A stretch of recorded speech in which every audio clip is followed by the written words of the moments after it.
Hello my dear cell squad, ఎలా ఉన్నారు మీరందరూ? This is your master teacher Sumiya Shaikh. Warm welcome to 8, 9, 10 channel. So వెనకాల కొన్ని అమేజింగ్ పిక్చర్స్, క్యూరియస్ పిక్చర్స్ కనిపిస్తున్నాయా? ఈరోజు ఏంటి అబ్బా మ్యామ్, ఈ గంట ఏంటి, ఈ హాహాహా ఇదేంటి, మళ్ళీ ఈ మ్యూజిక్ ఏంటి, ఇదంటే ఏంటి అని అనుకుంటున్నారా? సో నార్మల్గా ఇప్పుడు మీరున్న ఏజ్లో లైక్ ముందు నార్మల్గా ఉన్న వాళ్ళు సడన్గా ఇప్పుడు మనలో కొన్ని హార్మోన్స్, అలాంటి హార్మోన్స్ వల్ల మన బాడీలోనే చేంజెస్ కాకుండా మన బ్రెయిన్ మెచ్యూరిటీ లెవెల్లో కూడా చేంజెస్ అనేవి వస్తాయి. ఇప్పుడు ఎవరినైనా చూస్తే ఆ గుండెలో గంట అవన్నీ జరుగుతాయి కదా, కొన్ని గాలి అలా వీయడం, అదంతా మ్యూజిక్ రావడం, అదంతా ఏంటి? ఆ కళ్ళల్లో 2 హార్ట్స్ గ్లిటర్ అవ్వడం. సో అదంతా ఏంటి, అదంతా ఎందుకు జరుగుతుంది, అసలు మనకు అలా ఎందుకు జరుగుతుందని దాని గురించి మనం ఈరోజు ఈ రిప్రొడక్టివ్ సిస్టమ్ చాప్టర్లో మనం దాని గురించి తెలుసుకోబోతున్నాం. సో ఈ చాప్టర్లో మనం ఈరోజు ఈ సెక్షువల్ రిప్రొడక్షన్ ఏదైతే ఉందో, సెక్షువల్ రిప్రొడక్షన్ అండ్ ఇంకా sexual reproduction in flowering plants, reproduction in humans and reproductive health, ఈ 4 టాపిక్స్ గురించి మనం ఈరోజు డిస్కస్ చేసుకోబోతున్నాము.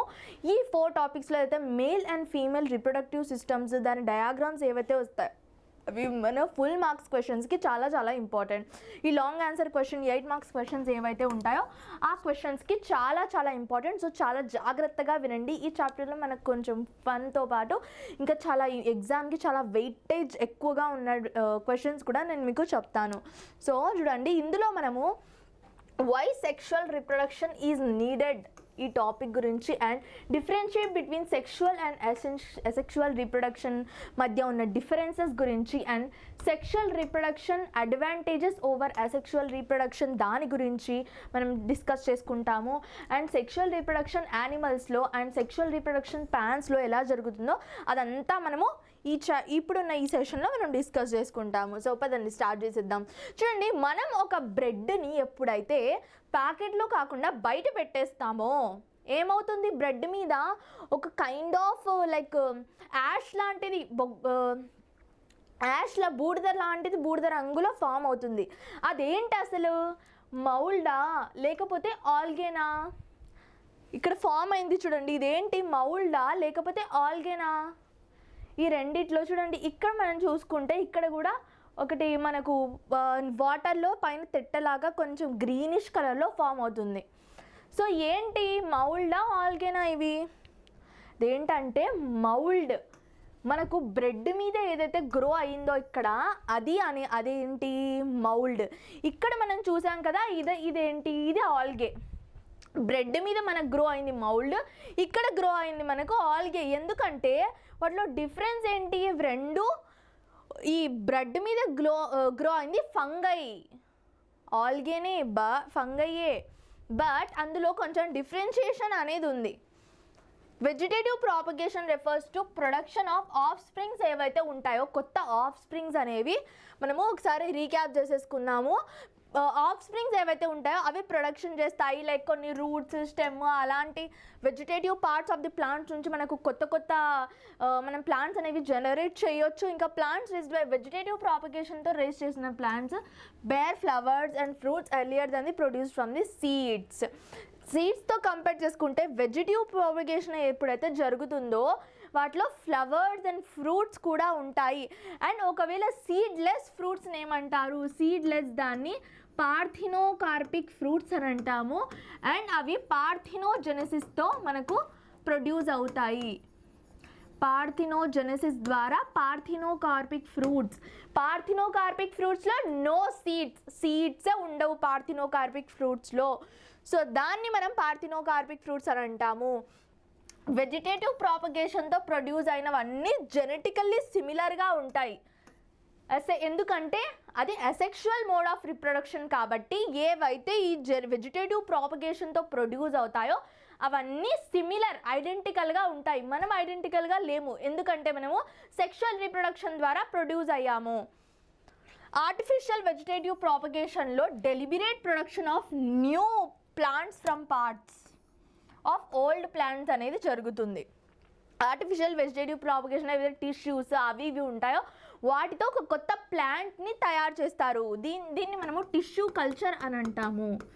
లాస్ట్ సెషన్లో నేను టిష్యూ కల్చర్ గురించి మీకు చెప్పాను. సో దాన్ని టిష్యూ కల్చర్ అని చెప్తాం మనము. ఇది షుగర్ కేన్, బనానా, పైనాపిల్ ఇవేవైతే ఉన్నాయో ఇవన్నీ మనము ఆర్టిఫిషియల్ వెజిటేటివ్ ప్రాపగేషన్ ద్వారా మనం ప్రొడ్యూస్ చేయగలము. బనానాలో చూసారా సీడ్స్ ఉంటాయా?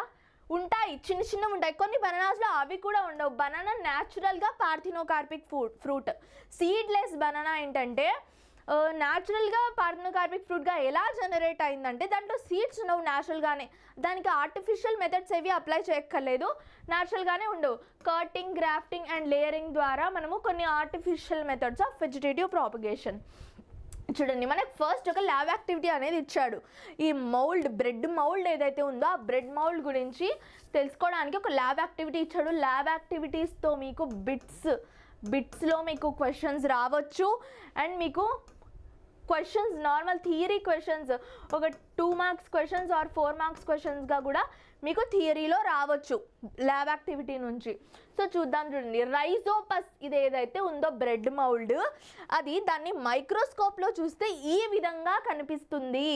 చూడండి, ఇక్కడ బ్రెడ్ మౌల్డ్ దగ్గర ఏదైతే మనకు జస్ట్ మొత్తం మనకు చూడడానికి బ్లాక్గా కనిపిస్తుంది, కానీ మైక్రోస్కోప్లో చూస్తే బ్రెడ్ మౌల్డ్ స్ట్రక్చర్ అనేది ఇలా ఉంటుంది. మనం ఇక్కడ స్టెయిన్ చేసాం కాబట్టి అది కొంచెం ఆ కలర్లో కనిపిస్తుంది. అది కనిపించాలంటే మనం దానికి ఏదో ఒక కలర్ యాడ్ చేసి స్టెయిన్ చేయాలి, అప్పుడే అది బాగా కనిపిస్తుంది అన్నమాట మనకు. Leave the bread in the open. అసలు మనము ఏం చేయాలి, బ్రెడ్ని ఓపెన్ ఎయిర్లో లీవ్ చేసిస్తే దాని మీద కొంచెం place the bread in a plastic bag and sprinkle water over it to dampness, then seal the bag. మనము ప్లాస్టిక్ బ్రెడ్ని ఏం చేస్తాము, ఓపెన్ ఎయిర్లో 1 అవర్ వరకు పెట్టేసి తర్వాత ఏం చేస్తాము, ఫస్ట్ ఎయిర్కి కంటామినేషన్ చేస్తాము. అంటే ఎయిర్లో ఏవైతే మైక్రో ఆర్గానిజమ్స్ ఉన్నాయో అవన్నీ బ్రెడ్ మీదకి వచ్చేలా చేస్తాము దాన్ని బయట పెట్టేసి. తర్వాత ప్లాస్టిక్ బ్యాగ్లో, పాలిథిన్ బ్యాగ్లో పెట్టేసి దాని మీద కొంచెం వాటర్ వేస్తాము. వాటర్ ఎలా పనిచేస్తుందంటే వాటికి ఫుడ్లా డ్యాంప్గా ఉంటే అలా ఉంటే ఇంకా బాగా గ్రో అవుతాయి. కొంచెం ఎయిర్ కూడా ఉండాలి లోపల. అప్పుడు దాన్ని ఒక వార్మ్ ప్లేస్లో పెట్టేయాలి, అంటే కొంచెం ఏదో ఒక మూలలో పెట్టేయాలి. పెట్టేస్తే a kitchen cupboard close to the stove may be one option. ఏదో ఒక మూలలో కిచెన్లో ఇలాంటి ఎక్స్పెరిమెంట్స్ చేస్తే మమ్మీ ఒక్క గుద్దుతారు కదా మనల్ని. అవసరమా? ఎక్కడో ఒక చోట ఒక ఏదో మూలలో పెట్టేసేయండి చాలు. Are could you place it next to A window దగ్గర, బౌల్ ఆర్ ప్లేట్ ఎక్కడైనా పెట్టేసి 2 to 3 days తర్వాత మనము చూస్తే ఒక టైప్ ఆఫ్ మౌల్డ్ అనేది మనకు కనిపిస్తుంది. అదేంటి, ఫ్యూ డేస్ వరకు మనం చెక్ చేస్తూనే ఉండాలి, ఇంకా వాటర్ అనేది యాడ్ చేస్తూనే ఉండాలి. ఎందుకు, అది డ్రై అయిపోకుండా. Avoid opening the plastic bags as much as you can. అసలు దాన్ని మ్యాక్సిమంగా అవాయిడ్ చేయడం మానేయండి. If you touch the bread ఎందుకంటే అది ఎంతైనా ఫంగై కదా ఆ బ్రెడ్ మౌల్డ్ ఏదైతే ఉందో, ఇట్ మే కాజ్ ఇన్ఫెక్షన్స్. కొంతమందికి వాటి వల్ల ఎలర్జీ కూడా వచ్చేస్తుంది. సో హ్యాండ్తో మనం వాటిని టచ్ చేయకూడదు. టచ్ చేయకుండా ఇప్పుడు ఒక స్లైడ్ ప్రిపేర్ చేసుకొని దాన్ని మనము కొంచెం స్క్రేప్ చేసుకొని వైటిష్ థ్రెడ్ లైక్ ఆ మాసెస్ ఏవైతే ఉన్నాయో ఆ బ్రెడ్ మౌల్డ్ ఏదైతే ఉందో దాన్ని తీసేసుకొని మనము ఏం చేయాలి, కొంచెం స్క్రేప్ చేసి దాన్ని మైక్రోస్కోప్లో మనం చూస్తే ఎలా కనపడుతుంది, ఒక్కోసారి రోటీ ఆర్ బ్రెడ్ మీద కూడా ఇలాంటి బ్లాక్ అండ్ గ్రేయిష్ డాట్స్ అనేవి మనకు కనిపిస్తాయి కదా. అదంతా ఏంటంటే nothing but mould.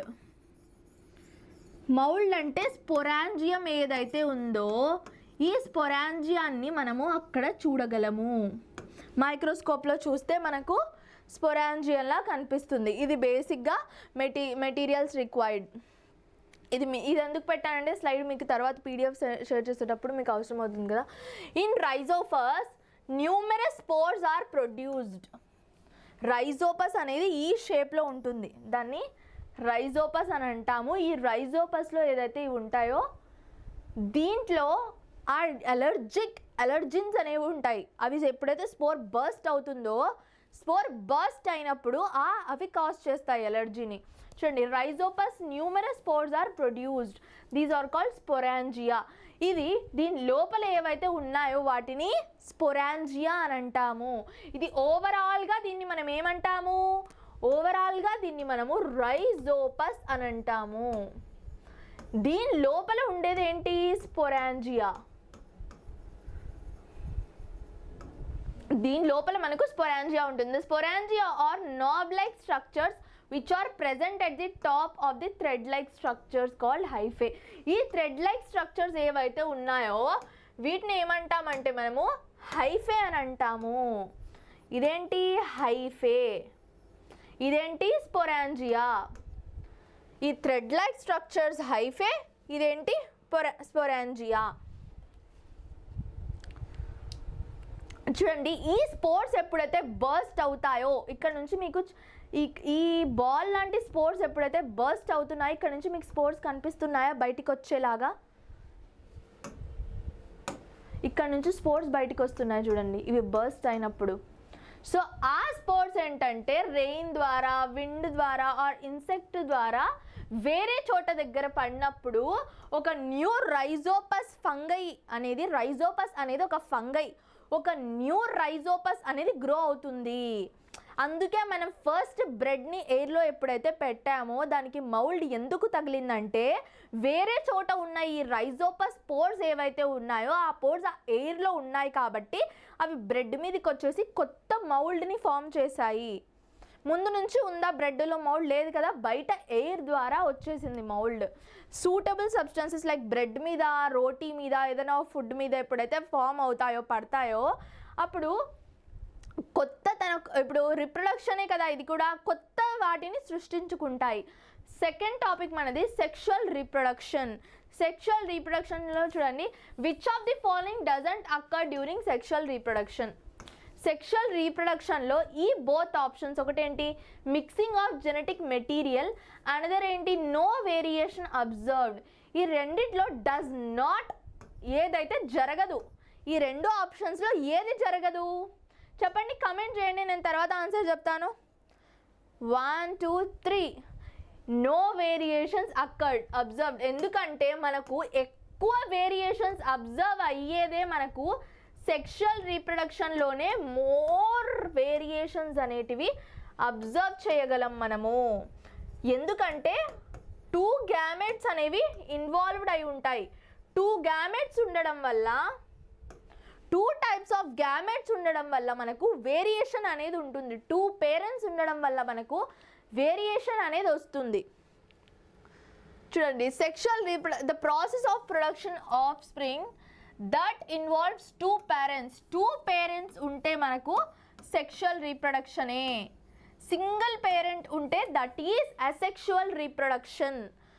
Mixing of genetic material, DNA, వాళ్ళిద్దరి జెనెటిక్ మెటీరియల్స్, వాళ్ళిద్దరి గ్యామెట్స్ ఉంటాయి, ఒక్కొక్కరిది ఒక్కొక్క గ్యామెట్ ఉంటుంది. ఆ గ్యామెట్ ద్వారా అవి మిక్స్ అయినప్పుడు, 2 గ్యామెట్స్ ఫ్యూజ్ అయినప్పుడు వాటి జెనెటిక్ మెటీరియల్ డిఎన్ఏ ఏదైతే ఉందో ఆ డిఎన్ఏ కూడా ఫ్యూజ్ అయిపోతుంది. మిక్స్ అయిపోవడం వల్ల ఒక కొత్త వేరియేషన్ ఫామ్ అయ్యి ఆర్గానిజమ్స్లో కొత్త వేరియేషన్ అనేది మనకు కనిపిస్తుంది. And variation is called as sexual reproduction. చూడండి, ఇక్కడ ఒక డిఎన్ఏ ఉంది, ఫీమేల్లో ఒక టైప్ ఆఫ్ డిఎన్ఏ ఉంది, మేల్లో ఒక టైప్ ఆఫ్ డిఎన్ఏ ఉంది. ఈ ఇద్దరి దగ్గర నుంచి వచ్చే ఈ గ్యామెట్స్ ఏవైతే ఉన్నాయో, ఇది ఓవా, ఇది స్పర్మ్. ఈ గ్యామెట్స్ ఏవైతే ఉన్నాయో ఈ గ్యామెట్స్ ఫ్యూజ్ అవ్వడం వల్ల ఒక కొత్త ఆర్గానిజం అనేది ఫామ్ అవుతుంది మనకు. Plants and animals, reptiles etcetera shows sexual reproduction. మనకు చాలా టైప్ ఆఫ్ యానిమల్స్, ప్లాంట్స్ కూడా సెక్షువల్ రీప్రొడక్షన్ అనేవి చూపిస్తాయి. What happens during sexual reproduction? అసలు సెక్షువల్ రీప్రొడక్షన్ అనేది ఎలా జరుగుతుంది, దాని ప్రాసెస్ ఏంటి? ఫస్ట్ ఏం జరుగుతుంది, జర్మ్ సెల్స్, ఇవి ఓవా అండ్ స్పర్మ్ ఏవైతే ఉన్నాయో ఇవి రెండు, ఈ ఓవా అండ్ ఈ స్పర్మ్ ఏవైతే ఉందో ఇవి రెండు జర్మ్ సెల్స్ అని అంటాం. వీటిని జర్మ్ సెల్స్ అని అంటాం. వీటిని జర్మ్ సెల్స్ అంటే ఏంటి? ఒక కొత్త జీవి పుట్టడానికి కారణం, ఫస్ట్ ఏ సెల్స్ అయితే ఫస్ట్ ఏ సెల్స్ అయితే అవసరమో వాటిని మనం జర్మ్ సెల్స్ అని అంటాము. జర్మినేషన్ అంటే ఏంటి? ఉత్పత్తి కావడం కదా, పుట్టడం. సో జర్మ్ సెల్స్ అంటే జర్మినేషన్కి ఏ సెల్స్ అయితే యూజ్ అవుతాయో అవి germ cells. Germ cells are gametes are most important for sexual reproduction. First మనకి ఇంపార్టెంట్ అయింది ఏది సెక్షువల్ రీప్రొడక్షన్లో? Germ cells, female and male germ cells. Gametes have half the number of chromosomes as compared to the somatic cell. Each somatic cell has 46 chromosomes.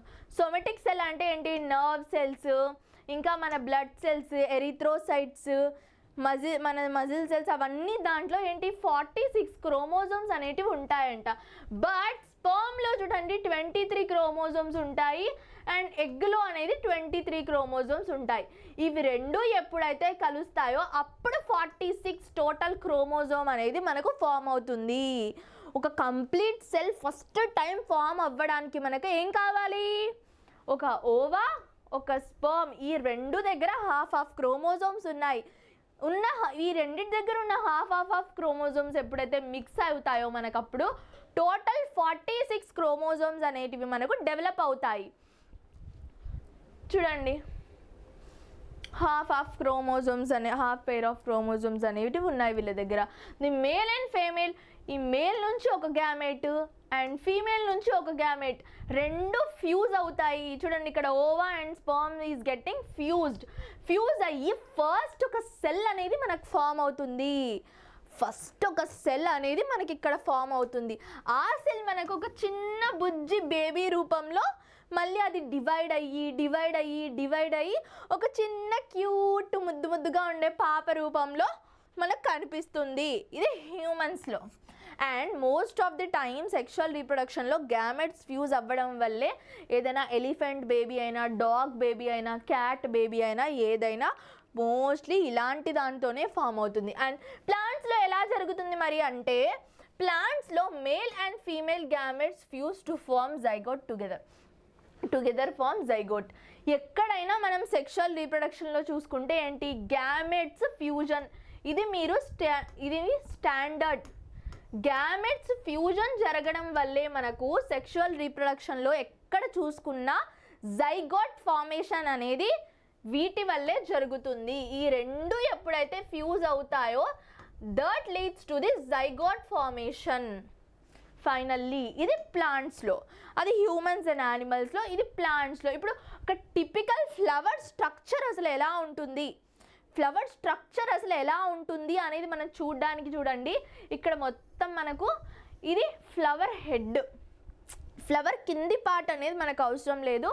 Flower హెడ్లోనే దాని main reproductive parts అన్నీ అనేవి ఉన్నాయి. So first అది మనం చూసుకుందాం. Stamens and pistil are the reproductive parts of the flower which contain the germ cells. ఈ stamens and పిస్టిల్స్ ఏవైతే ఉన్నాయో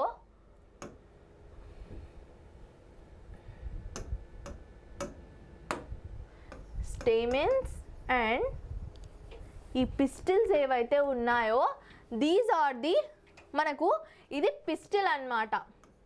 ఇది ఇక్కడ ఏదైతే ఉందో అది పిస్టిల్ అండ్ ఇది స్టేమెన్.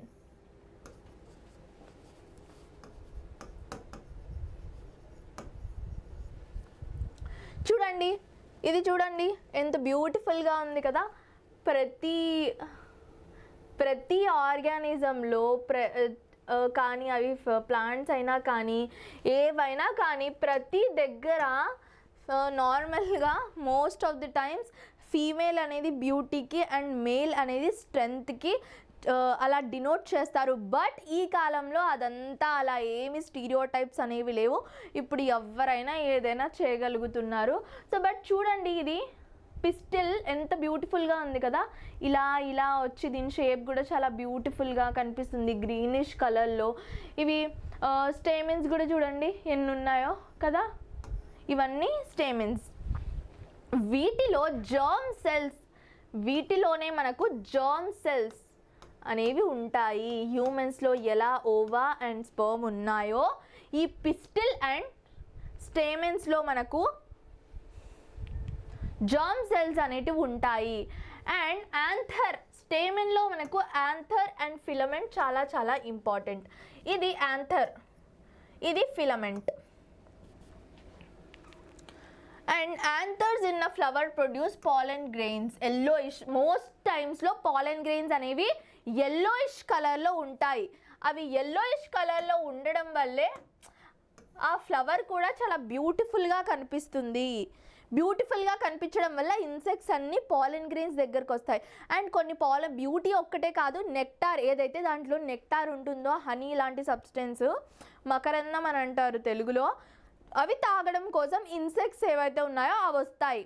అవి వచ్చినప్పుడు వాటి కాళ్ళకి ఈ పాలెన్ గ్రెయిన్స్ అనేవి అంటుకుంటాయి. ఒక ఫ్లవర్ నుంచి వేరే ఫ్లవర్కి అవి ఎప్పుడైతే వెళ్తాయో వాటి కాళ్ళకి అంటుకున్న ఈ పాలెన్ గ్రెయిన్స్ వేరే ఫ్లవర్ మీద పడతాయి. అప్పుడు ఏదైతే ఈ పాలినేషన్ అనేది ఇలా జరుగుతుంది. దాని గురించి మనం ఇంకా కొంచెం డెప్త్లో చెప్పుకుందాము. Anthers in the filaments produce pollen grains in yellowish in colour అని చెప్పుకున్నాం కదా. స్టేమెన్లో ఏదైతే ఉంటుందో చూడండి, మనము యాక్చువల్గా యాంథర్ ఇది, దీని లోపల పాలెన్ గ్రెయిన్స్ ఇలా ఉంటాయి. పాలెన్ గ్రెయిన్స్ ఫీమేల్లో చూసుకుంటే రిప్రొడక్టివ్ పార్ట్స్ ఏవి? Carpel, stigma, style, ovary. ఈ 4 అనేవి main reproductive parts in female. చూడండి, ఇదేమో స్టైల్, ఇదేమో స్టిగ్మా, ఇది ఓవరీ, ఇది ఓవ్యూల్. ఈ 4 అనేవి మెయిన్ పార్ట్స్ దేంట్లో? ఫీమేల్లో రిప్రొడక్షన్లో ఫీమేల్ ఫ్లవర్లో మెయిన్ రిప్రొడక్టివ్ పార్ట్స్ ఈ 4: stigma, style, ovary and ovule. ఏం జరుగుతుందంటే ఇక్కడ female reproductive part of the ఫ్లవర్స్లో అవి 4 చాలా ఇంపార్టెంట్ అని చెప్పుకున్నాం కదా. So the stigma is located at the top and connected by the style to the ovary. ఇది కదా స్టిగ్మా, ఇది టాప్లో ఉంటుంది. ఇది ఇక్కడ టాప్లో స్టిగ్మా అనేది ఫస్ట్ టాప్లో ఉంటుంది. అండ్ ఇది ఓవరీ, ఇది మొత్తం ఓవరీ. దీని లోపల ఓవ్యూల్స్ అనేవి ఉంటాయి. ఈ ఓవ్యూల్సే తర్వాత మనకు సీడ్స్ లాగా కన్వర్ట్ అవుతాయి. సీడ్స్ మనకు ఏంటంటే ఓవ్యూల్సే. స్టిగ్మా ఫస్ట్ ఇక్కడ నుంచి మనకు ఫస్ట్ టాప్లో ఉంటుంది. ఈ స్టిగ్మా అనేది స్టైల్. ఈ స్టైల్ ఏదైతే ఉంటుందో దీనికి ఓవరీతో ఎలా కనెక్ట్ అయి ఉంటుందంటే ఈ స్టైల్ ద్వారా ఓవరీతో కనెక్ట్ అయి ఉంటుంది. ఓవరీ లోపల ఓవ్యూల్స్ అనేవి ఉంటాయి. Ovary contains eggs which resides in ovules. ఓవరీలో ఎగ్స్ అనేటివి ఉంటాయి. ఆ ఎగ్స్ ఎక్కడ ఉంటాయి? ఓవ్యూల్స్ లోపల ఉంటాయి. The male germ cell produced by the pollen grain fuses with the female gamete present in the ovule to form the zygote. First మనం ఏం చెప్పుకున్నాము? పాలెన్ గ్రెయిన్స్ అనేవి ఉన్నాయి. దేంట్లో? మేల్లో పాలెన్ గ్రెయిన్స్ అనేవి ఉన్నాయి. ఈ పాలెన్ గ్రెయిన్స్ ప్లస్ ఇందాక మనం ఫీమేల్ ఫ్లవర్ రిప్రొడక్టివ్ పార్ట్స్లో ఓవ్యూల్ లోపల ఎగ్ ఉంటుంది అని మనం చెప్పుకున్నాం కదా. సో అదేదైతే ఉందో ఆ ఫీమేల్ గ్యామెట్ ఈ రెండు ఎప్పుడైతే ఫ్యూజ్ అవుతాయో అప్పుడు జైగోట్ ఫార్మేషన్ అనేది జరుగుతుంది. ఈ పాలెన్ గ్రెయిన్స్ ఇక్కడ పైన ఉన్నాయి కదా, ఈ పాలెన్ గ్రెయిన్స్ ఏమవుతుందంటే అవి గాలికో దేనికి దానికో కొంచెం కదిలి ఇక్కడ లోపల పడిపోతాయి. లోపల పడిపోయినప్పుడు ఏం జరుగుతుంది? పాలెన్ గ్రెయిన్స్ అనేటివి ఇక్కడ బేస్ మీద పడినప్పుడు ఇక్కడ నుంచి ఇలా లోపలికి వెళ్ళిపోయి ఓవ్యూల్స్లో ఉన్న ఎగ్స్ని పాలెన్ గ్రెయిన్స్ అనేవి ఫర్టిలైజ్ చేస్తాయి. ఫర్టిలైజ్ చేయడం వల్ల మనకు సీడ్స్ ఇవేవైతే ఉన్నాయో రిప్రొడక్షన్ అనేది జరుగుతుంది. ఫ్లవర్లో టైప్స్ ఏంటి? ఒకటి యూనిసెక్షువల్ ఫ్లవర్, ఒకటి బైసెక్షువల్ ఫ్లవర్. ఫ్లవర్లో 2 టైప్స్ అనేవి ఉన్నాయి. యూనిసెక్షువల్ ఫ్లవర్ అంటే ఏంటి? ఈదర్ స్టామినేట్ మేల్ ఉంటుంది ఆర్ పిస్టిలేట్ ఫీమేల్ ఉంటుంది. ఉంటే స్టామినేట్ అయినా ఉంటుంది లేకపోతే పిస్టిలేట్ అయినా ఉంటుంది. రెండిట్లో ఏదో ఒకటి ఉంటాయి. ఎగ్జాంపుల్కి papaya, watermelon, cucumber, corn దీంట్లో ఒక్కటే ఉంటుంది. ఉంటే స్టేమెన్స్ అయినా ఉంటాయి, లేకపోతే పిస్టిల్ అయినా ఉంటుంది. బైసెక్షువల్ ఫ్లవర్, ఇందులో 2 ఆర్గన్స్ ఉంటాయి. ఇందులో స్టేమెన్స్ కూడా ఉంటాయి, పిస్టిల్స్ కూడా ఉంటాయి. అప్పుడు మనం ఏమంటాము వాటిని? బైసెక్షువల్ ఫ్లవర్స్ అని అంటాము. మనకు చైనా రోజ్లో, మస్టర్డ్లో, దతూరాలో వీటన్నిటిలో మనకు ఈ టైప్స్ ఆఫ్ ఫ్లవర్స్ అనేవి చూడడానికి కనిపిస్తాయి. Unisexual flowers like papaya, watermelon ఇవేవైతే ఉన్నాయో, ఈ పపాయ, వాటర్ మిలన్లో చూడండి female papaya flower, male papaya flower. ఇది ఫీమేల్ పపాయ ఫ్లవర్ అంట. చూడండి ఇది ఎలా ఉందో, డిఫరెంట్గా ఉంది కదా, కనిపిస్తుంది కదా డిఫరెంట్గా. దీని షేప్ అండ్ స్ట్రక్చర్ అనేది డిఫరెంట్గా ఉంది. సో ఎప్పుడైతే పాలినేషన్ జరిగినప్పుడు ఏమవుతుందంటే, దీనిలోని పోలెన్ గ్రెయిన్స్ ఎయిర్ ద్వారా ఈ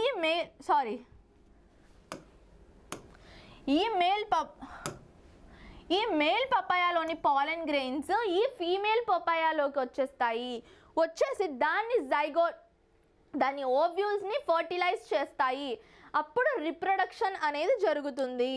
అప్పుడు ఏమవుతుంది? ఫ్రూట్ అనేది ఫామ్ అవుతుంది. బైసెక్షువల్ ఆర్ కంప్లీట్ ఫ్లవర్స్ హైబిస్కస్లో, మనకు మస్టర్డ్లో చూడండి 2 ఉన్నాయి. ఇక్కడ మనకు పిస్టిల్స్ కనిపిస్తున్నాయి, ఇక్కడ మనకు స్టేమెన్స్ కనిపిస్తున్నాయి. 2 ఉన్నాయి అందులో. ఇక్కడ కూడా చూడొచ్చు మనం హైబిస్కస్లో మనము ఇక్కడ చూడొచ్చు కదా. ఇదంతా ఏంటి? మనకు పాలెన్ గ్రెయిన్స్ ఫిల్డ్ స్టిగ్మాస్ అనేవి యాంథర్స్ అనేవి ఇక్కడ పాలెన్ గ్రెయిన్ ఫిల్డ్లో ఉంటాయి. ఇవి ఎప్పుడైతే గాలికి కదులుతాయో అందులో పడిపోతాయి. In a flower the parts that produce male and female gametes germ cells are called. చెప్పండి, గుర్తుందా? కొంచెమైనా ఆన్సర్స్ చేయండి. ఏ ఆర్ బీనో, ఏనో బీనో ఆన్సర్ చేయండి. స్టేమెన్ అండ్ యాంథరా, ఫిలమెంట్ అండ్ స్టిగ్మానా, యాంథర్ అండ్ ఓవరీనా, స్టేమెన్ అండ్ స్టైలా. చెప్పండి, రివీల్ చేసేస్తున్నా. యాంథర్ అండ్ ఓవరీనే male and female gamete germ సెల్స్ని ప్రొడ్యూస్ చేస్తాయి. Sexual reproduction in flowering plants, మనకు 2 ఉన్నాయి కదా. అసెక్షువల్ రిప్రొడక్షన్ ఉంది మనకు, ఇంకా సెక్షువల్ రిప్రొడక్షన్ ఉంది. ఫస్ట్ మనము సెక్షువల్ రిప్రొడక్షన్ గురించి చెప్పుకుందాం. ప్లాంట్స్లో పాలినేషన్ ఎలా జరుగుతుంది అంటే చూడండి, unlike other organisms are discussed before, both male and female organisms are non motile. ఇక్కడ ఏంటంటే ఉన్నాయి ప్లాంట్స్ అనేవి మూవ్ అవ్వగలవా? ఒక ఫీమేల్ ప్లాంట్ ఉంది, ఒక మేల్ ప్లాంట్ ఉంది. ఈ ఫీమేల్ ప్లాంట్ ఈ మేల్ ప్లాంట్ దగ్గరికి వెళ్ళగలదా? ఎందుకంటే ప్లాంట్స్లో మనం చదువుకున్నాం ప్రీవియస్ చాప్టర్స్లో, ప్లాంట్స్లో మనకు మూమెంట్ అనేది ఉండదు. జస్ట్ అవి రెస్పాండ్ అవుతాయి, గ్రోత్ అది ఇది ఉంటుంది, బట్ మూమెంట్ అనేది ఉండదు ప్లాంట్స్లో. అవి మనలాగా మూవ్ అవ్వలేవు కంప్లీట్గా ఒక చోటు నుంచి ఇంకో చోటికి. సో దాంట్లో గ్యామెట్స్ కూడా ఏంటి? నాన్ మోటైల్ అంటే మూవ్ అవ్వలేని గ్యామెట్స్ ఉంటాయి అందులో. ప్లాంట్స్లో మనకు నాన్ మోటైల్ గ్యామెట్స్ అనేవి కనిపిస్తాయి. But for reproduction they must meet. Gametes ఏమో మూవ్ అవ్వవు, కానీ రిప్రొడక్షన్ జరగాలంటే అవి మూవ్ అవ్వాలి. మేల్ గ్యామెట్ మేల్లో ఏదైతే ఈ పాలెన్ గ్రెయిన్స్ ఉన్నాయో ఆ పాలెన్ గ్రెయిన్స్ ఫీమేల్ దగ్గరికి వెళ్ళాలి. ఫీమేల్ ఫ్లవర్ దగ్గరికి వెళ్ళినప్పుడే ఏమవుతుంది? మనకు ఫర్టిలైజేషన్ అనేది జరుగుతుంది. బట్ రీప్రొడక్షన్ అవ్వడానికైతే అవి మీట్ అవ్వాల్సిందే. సో పాలినేషన్ అనేది ఒక ప్రాసెస్, అవి మీట్ అవ్వడానికి అండ్ ఫర్టిలైజేషన్ జరగడానికి. సో పాలినేషన్ ఈజ్ చాలా చాలా నెసెసరీ. మేల్ అండ్ ఫీమేల్ ఇద్దరిని ఒక చోట ఇద్దరి గ్యామెట్స్ని ఒక చోట చేర్చడానికి మనకు పాలినేషన్ అనేది చాలా చాలా important. Which is further assisted by pollen tube ద్వారా with the help of pollen tube. ఇక్కడ చూడండి, హనీబీ నెక్టార్ తాగడానికి ఫ్లవర్ దగ్గరకు వచ్చింది. నెక్టార్ తాగేసి అలానే ఊరుకొని వెళ్ళిపోదు కదా, పాలెన్ గ్రెయిన్స్ అన్నీ తన కాళ్ళకు అంటుకు ఉంటాయి.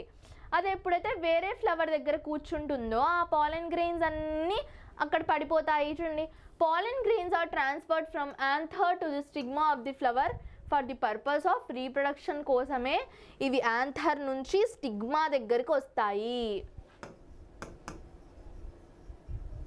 యాంథర్ నుంచి స్టిగ్మాకి ఎందుకు వస్తాయి? రిప్రొడక్షన్ కోసం వస్తాయి, రిప్రొడ్యూస్ చేయడానికి వస్తాయి. ప్రాసెస్ ఆఫ్ ట్రాన్స్ఫర్, ఈ ప్రాసెస్ ఆఫ్ పాలన్ గ్రెయిన్స్ ఏవైతే ఉన్నాయో వాటి transfer from anther to stigma అంటే పాలినేషన్ అని అర్థం.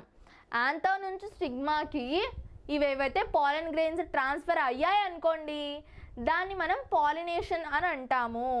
ఇక్కడ చూడండి, ఈ పాలన్ గ్రెయిన్స్ స్టేమెన్స్లో ఉన్న పాలన్ గ్రెయిన్స్ అన్ని గాలికి కదిలి లేకపోతే అది బర్స్ట్ అయిపోయి ఇక్కడ స్టిగ్మా దగ్గరకు వచ్చేస్తున్నాయి. ఇక్కడ స్టిగ్మా నుంచి ఆ పాలన్ గ్రెయిన్స్ అన్నీ ఇలా ఇలా ఇలా ఇలా లోపలికి వెళ్ళిపోతాయి, ఓవరీలోకి లోపలికి వెళ్ళిపోతాయి. ఇక్కడికి transfer of pollen grains from anther to the stigma of the same flower అయితే ఏమంటారు? Or the stigma of another flower of the same plant. Pollination అనేది సేమ్ ఫ్లవర్లో అయినా జరగచ్చు, లేకపోతే ఒక మేల్ అండ్ ఇంకో ఫీమేల్ ప్లాంట్స్ ఉంటాయి. లైక్ పపాయాలో మనకి మేల్ ఫీమేల్ ప్లాంట్స్ ఎలా ఉన్నాయో అలా ఉన్నాయి. ఈ ప్లాంట్స్ మధ్యనైనా మనకు పాలినేషన్ అనేది జరగచ్చు. లేకపోతే సేమ్ ప్లాంట్లో ఇక్కడ నుంచి వచ్చాయి కదా పాలన్ గ్రెయిన్స్, ఇక్కడ నుంచి పాలన్ గ్రెయిన్స్ ఇక్కడ పడ్డాయి, ఇక్కడ పడిన పాలన్ గ్రెయిన్స్ సేమ్ ఫ్లవర్లోనే మళ్ళీ లోపలికి వెళ్తున్నాయి. ఇక్కడ same plant same flower. But మనకు పపాయాలో అలా జరగదు. పపాయాలో 2 టైప్స్ ఆఫ్ చూడండి, ఇక్కడ చూడొచ్చు. ఈ ఫ్లవర్వి పాలన్ గ్రెయిన్స్ అనేవి ఈ ఫ్లవర్ దగ్గర పడుతున్నాయి అండ్ ఈ ఫ్లవర్ పాలన్ గ్రెయిన్స్ అనేవి ఈ ఫ్లవర్ దగ్గరకు వస్తున్నాయి. అది మనకేంటంటే దాన్ని మనము క్రాస్ పాలినేషన్ అని అంటాము. ఇలా పాలినేషన్ అనేది మనం సేమ్లో జరిగితే దాన్ని సెల్ఫ్ పాలినేషన్ అని అంటాము. ఎందుకంటే సెల్ఫ్ ఆ ఫ్లవర్లోనే పాలినేషన్ అనేది జరుగుతుంది. ఇక్కడ 2 ఫ్లవర్ ఇక్కడ క్రాస్గా జరుగుతుంది కదా, ఈ ఫ్లవర్ నుంచి పాలన్ గ్రెయిన్స్ ఇక్కడికి వస్తున్నాయి, ఇక్కడ పాలన్ గ్రెయిన్స్ అక్కడికి వెళ్తున్నాయి. అందుకు దాన్ని క్రాస్ పాలినేషన్ అని మనం అంటాము.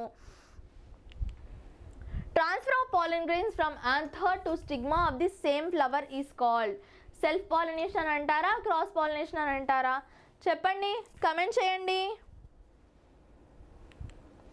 దాన్ని సెల్ఫ్ పాలినేషన్ అని అంటారు. ఎందుకంటే సేమ్ కదా, సేమ్ ఫ్లవర్ అయితే సెల్ఫ్ పాలినేషన్, డిఫరెంట్ ఫ్లవర్ అయితే cross pollination. Self pollination and cross పాలినేషన్కి మనం కొన్ని డిఫరెన్సెస్ చూద్దాము. ఇది మీకు మేబీ లైక్ 2 మార్క్స్ క్వశ్చన్స్ లాగా రావచ్చు. 2 మార్క్స్ క్వశ్చన్స్ లాగా రావచ్చు, ఎందుకంటే చిన్న క్వశ్చనే బట్ 2 మార్క్స్ క్వశ్చన్స్ లాగా రావచ్చు. చూడండి, ఇక్కడ ఒక ఫ్లవరే ఉంది, ఇక్కడ యాంథర్ అండ్ స్టిగ్మా 2 ఉన్నాయి, ఇక్కడ 2 ఫ్లవర్స్ ఉన్నాయి, ఇక్కడ నుంచి ఇక్కడికి అనేది పాలన్ గ్రెయిన్ అనేది పోతుంది. Transfer of pollen grains from anther to stigma of the same flower. Same అనేది ఇక్కడ డిఫరెంట్ ఫ్లవర్ అంతే, ఇక్కడ same. Transfer of pollen grains from the anther to the stigma of the different flower. This process can take only in the same flower or 2 different flowers of the same plant. Same ప్లాంట్లో జరుగుతుంది ఇది, but ఇది different 2 different flowers or different plants మధ్య జరుగుతుంది. కంపల్సరిగా ఇక్కడ 2 plants అనేవి involve అయి ఉంటాయి. ఇక్కడ మనకు కొన్ని పాలన్ గ్రెయిన్స్ ఉంటే చాలు, ఇక్కడ మనకు large amounts of pollen grains కావాలి. ఎందుకంటే చెప్తాను చూడండి, అవి ఎప్పుడైతే ఒక ప్లాంట్ నుంచి ఇంకో ప్లాంట్కి పాలన్ గ్రెయిన్స్ ట్రాన్స్ఫర్ అవుతాయో మధ్యలో కొన్ని పాలన్ గ్రెయిన్స్ అనేటివి వేస్ట్ అయిపోతాయి, అటు ఇటు చెల్లా చెదురు అయిపోయి అన్ని పాలన్ గ్రెయిన్స్, ఎక్కువ అమౌంట్స్ ఆఫ్ పాలన్ గ్రెయిన్స్ అనేది ట్రాన్స్ఫర్ అవ్వవు. ఇక్కడ మనం చూసుకుంటే ఎక్కువ అమౌంట్స్ ఆఫ్ పాలన్ గ్రెయిన్స్ అనేవి ట్రాన్స్ఫర్ అవుతాయి కదా. చూడండి, ఇక్కడ ఒకే ప్లేస్లో ఉంటాయి కాబట్టి 2, ఇక్కడ నుంచి పాలన్ గ్రెయిన్స్, ఇక్కడ చాలా పాలన్ గ్రెయిన్స్ అనేటివి ఇక్కడ నుంచి ఇక్కడికి ఈజీగా ట్రాన్స్ఫర్ అయిపోతాయి. ఎందుకంటే డిస్టెన్స్ అనేది అంత ఎక్కువగా లేదు. ఇక్కడ ఏంటి, డిస్టెన్స్ చాలా ఎక్కువగా ఉంటుంది కాబట్టి మ్యాక్సిమం చాలా పాలన్ గ్రెయిన్స్ అనేవి వేస్ట్ అయిపోతాయి. ఏజెంట్స్ ఆఫ్ పాలినేషన్, కొన్ని ఈ పాలినేషన్కి హెల్ప్ చేయడానికి కొన్ని ఏజెంట్స్ ఉంటాయి. అవేంటంటే లైక్ విండ్, ఇన్సెక్ట్స్, వాటర్, ఇలాంటివన్నీ. ఏజెంట్స్ అంటే ఏంటి, అసలు ఏజెంట్ అంటే ఏంటి? ఈ ఏదైనా ఒక పనిని కంప్లీట్ ఎవరైతే చేస్తారో వేరే వాళ్ళ పనిని, ఎవరైతే హెల్ప్ చేస్తారో ఆ పని కంప్లీట్ చేయడానికి, వాళ్ళని ఏజెంట్ అని మనం అంటాము. సో ఇక్కడ పాలినేషన్ అనే ఒక రిప్రొడక్టరీ ప్రక్రియని ఈ ఏజెంట్స్ అనేవి, ఈ 3 ఏజెంట్స్ అనేవి ఫుల్ఫిల్ చేస్తున్నాయి. అందుకు వీటిని ఏజెంట్స్ ఆఫ్ పాలినేషన్ అని మనం అంటున్నాము. వీటిని పాలినేటింగ్ ఏజెంట్స్ అని అంటాము. After pollination, when pollen grains land on the stigma, a pollen tube emerges and goes through the style to reach the ovary of the flower. చూడండి, ఎప్పుడైతే పాలన్ గ్రెయిన్స్ ఇక్కడ పడుతున్నాయో on the stigma మీద పడగానే పాలన్ tube emerges, ఒక pollen tube అనేది start అవుతుంది. ఆ పాలన్ tube start అయ్యి డైరెక్ట్గా గ్రోస్ త్రూ ది, ఈ స్టైల్ ఏదైతే ఉంటుందో డైరెక్ట్గా అందులో గ్రో అయ్యి ఓవరీ వరకు రీచ్ అవుతుంది. గ్రో అయ్యి చూడండి ఇక్కడ కనిపిస్తున్న ఓవరీ వరకు రీచ్ అవుతుంది. రీచ్ అయ్యాక the pollen tube carries male gametes. ఈ పాలన్ ట్యూబ్ ఏదైతే ఉంటుందో అవన్నీ మేల్ గ్యామెట్స్ని క్యారీ చేస్తుంది. Ovules to the ovules for the fertilisation కోసం. ఇది ఏం చేస్తుంది, అన్నీ ఒకేసారి ట్రాన్స్ఫర్ అవుతాయి. చూడండి ఇక్కడ వెళ్తున్నాయి కదా, ఫీమేల్ గ్యామెట్ ఇది, ఇది ఓవ్యూల్. ఓవ్యూల్లో ఇలా ఉంది ఓవ్యూల్. ఓవ్యూల్లో మొత్తంగా అలా ఒక ప్రకారంగా చూడండి ఇది మొత్తం ఉంది. ఇన్ని గ్యామెట్స్ అనేవి, ఇలా ఫీమేల్ గ్యామెట్ అనేది ఇక్కడ ఉంది. ఈ మేల్ గ్యామెట్స్ అన్నీ ఇక్కడ నుంచి వస్తున్నాయి. వచ్చాక అవి ఫ్యూజ్ అవుతాయి. అప్పుడు ఈ స్టైల్ ద్వారా అన్ని మేల్ గ్యామెట్స్ ఒక్కో ఓవ్యూల్లోకి వచ్చి అప్పుడు ఫ్యూజన్ జరిగాక after fertilisation the zygote divides into several times for an embryo. Embryo form అవ్వడానికి జైగోట్ అనేది సెవెరల్ టైమ్స్ అనేది డివిజన్ అనేది జరుగుతుంది. ఈ డివిజన్ జరగడం వల్లే జైగోట్ అనేది ఫామ్ అవుతుంది, లేకపోతే జైగోట్ అనేది ఫామ్ అవ్వదు. With in the ovule, ovule లోపలే ఇదంతా డివిజన్ అది ఇది మొత్తం ఫర్టిలైజేషన్ అనేది ఓవ్యూల్ లోపలే మనకు జరుగుతుంది. ఇక్కడ చూస్తున్నారా, ఇవి వచ్చాయి, ఇది మొత్తం కలిసిపోయాయి. అప్పుడు ఫ్యూజన్ ఎప్పుడైతే ఫర్టిలైజేషన్ జరుగుతుందో అదంతా ఫ్యూజ్ అయిపోయి ఇప్పుడు ఎంబ్రియో ఫామ్ అయింది. చూడండి ఇక్కడ డివైడ్ అయ్యి ఒక ఎంబ్రియో అనేది ఫామ్ అయింది. The ovule develop set of coat and is gradually converted into a seed. Ovule అనేది ఒక టఫ్ కోట్ అనేది డెవలప్ చేసుకుంటుంది తన చుట్టూ. సీడ్స్ ఎంత గట్టిగా ఉంటాయి మీరు అబ్జర్వ్ చేశారా ఎప్పుడైనా? బాగా పండిపోయిన ఫ్రూట్లో సీడ్స్ చాలా గట్టిగా ఉంటాయి. అండ్ కొన్ని అది ఫ్రూట్స్ టైప్స్ మీద కూడా డిపెండ్ అయి ఉంటుంది. బట్ చిన్న ఫ్రూట్ ఏదైనా ఇంకా అది గ్రో అవుతున్న ఫ్రూట్లో సీడ్స్ అనేవి ఇలా నలపగానే నలిగిపోతాయి. అదే చాలా గ్రో అయిన ప్లాంట్లో మనము సీడ్స్ చేత్తో నలపగలమా? అవంతా సాఫ్ట్గా ఉండవు, చాలా గట్టిగా కనిపిస్తాయి. బయట ఫ్రూట్ గట్టిగా ఉన్న లోపల సీడ్స్ అనేవి సాఫ్ట్గా ఉంటాయి. ఎందుకంటే అవి ఇంకా గ్రో అవుతూ ఉంటాయి. అవి ఎప్పుడైతే ఫర్టిలైజేషన్ జరిగి అవి ఇవి గ్రో అవుతాయో, ఫామ్ అవుతాయో టఫ్ కోట్గా, వాటి చుట్టూ జరిగాక వాటి చుట్టూ ఒక టఫ్ కోట్ అనేది ఫామ్ అయిపోతుంది. దాని లోపల ఎంబ్రియో అనేది ఉంటుంది. ఎందుకంటే లోపల ఏదైతే ఎంబ్రియో ఉందో ఆ ఎంబ్రియోని ప్రొటెక్ట్ చేయడానికి ఈ టఫ్ కోట్ ఏదైతే ఉందో ఈ టఫ్ కోట్ అనేది ఫామ్ అవుతుంది. లోపల ఒక ప్రెషియస్ థింగ్ ఉందంటే ఈ నేచర్ ఏం చేస్తుంది, దాన్ని ప్రొటెక్ట్ చేయడానికి ఒక అవుటర్ లేయర్ మ్యాక్సిమం ప్రతి ఒక్క ఆర్గానిజంలోనైనా. ఇప్పుడు చూడండి హ్యూమన్స్లో ఫర్టిలైజేషన్ జరిగాక కూడా సెవెరల్ లేయర్స్ అనేవి ఉంటాయి. కడుపులో ఆ పాపకైనా బాబుకైనా ఆ బేబీకి చుట్టూ చాలా లేయర్స్ అనేవి ప్రొటెక్షన్గా ఉంటాయి. ఎందుకంటే అది చిన్నగా చాలా సెన్సిటివ్గా ఉంటుంది కదా ఎంబ్రియో, చిన్న బేబీ, దానికి ప్రొటెక్షన్ అనేది చాలా అవసరం.